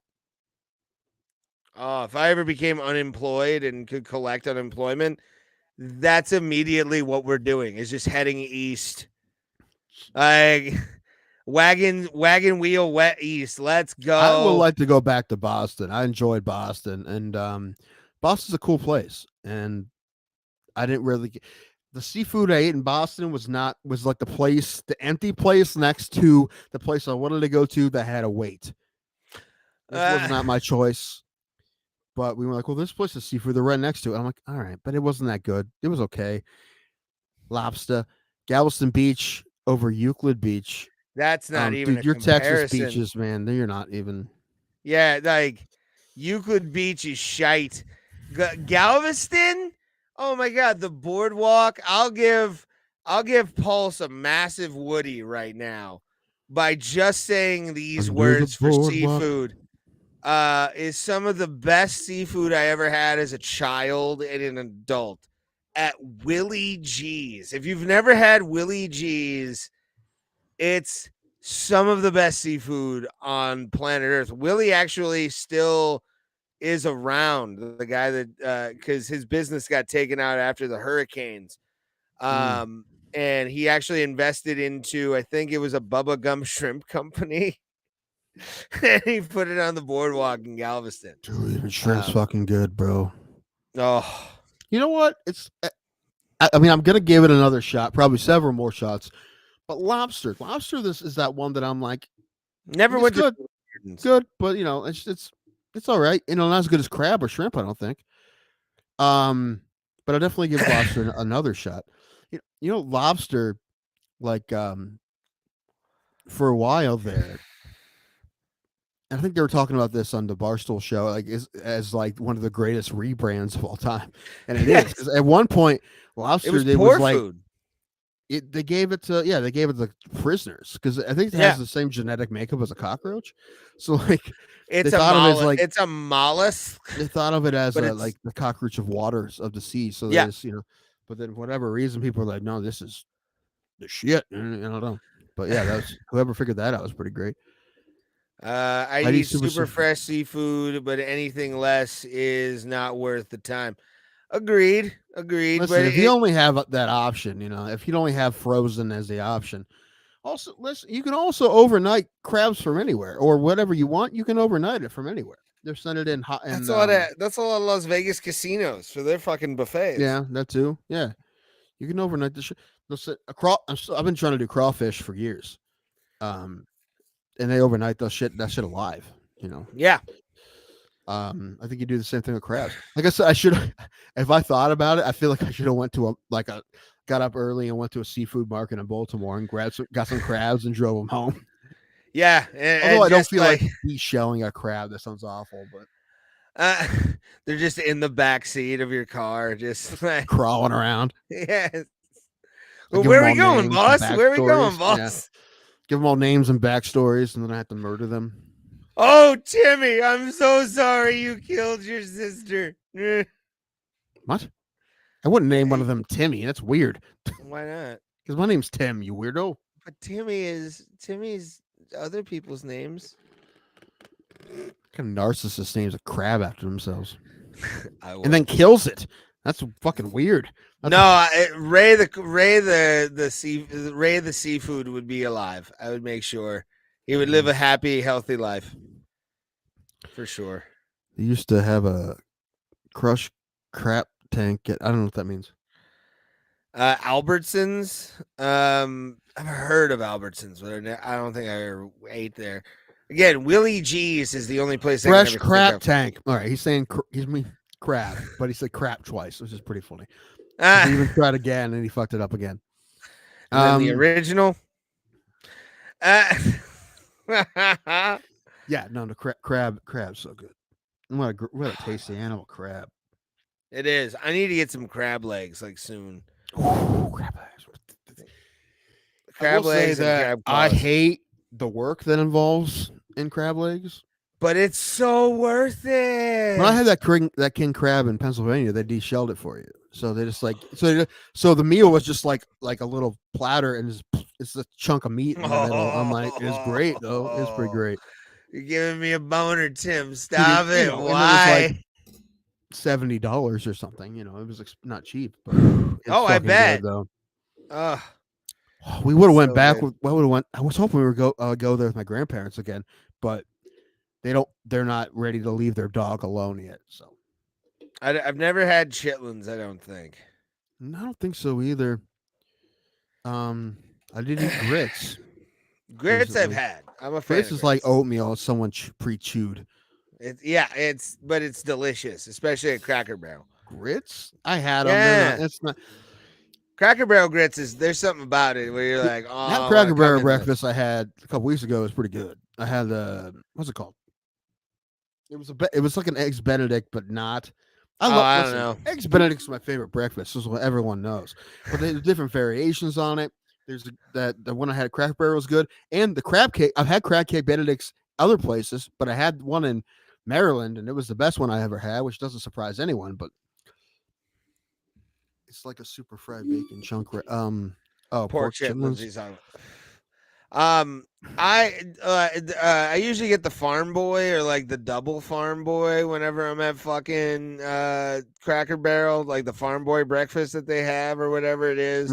There's like 8 meats and fucking 17 different kinds of eggs, and you have to eat it all. Well, if I'm at a place I don't go to very often, I'm trying to find something that's unique to their menu. I did that when I was in Texas. There was I'm like, I can get a normal eggs Benedict anywhere, right? But like this place called First Watch, I had a chicken chonga. It was called. It was good. Not as good as that biscuit I had, that Maple Street Biscuit Company. Oh my gosh, it was awesome. The Dairy Queen Belt Buster should be illegal. Haven't had that. Don't know what that is, and I wish Dairy Queen down the street from me, and I never go there. I always forget about it. Sounds like the most Texas shit I've ever heard in my life. It's the Dairy Queen Belt Buster, only available in Houston. Maybe if it was a Whataburger, that make more sense. I haven't had a Whataburger in a long time either. And available now in Mission Bend. That one's only for Pulse.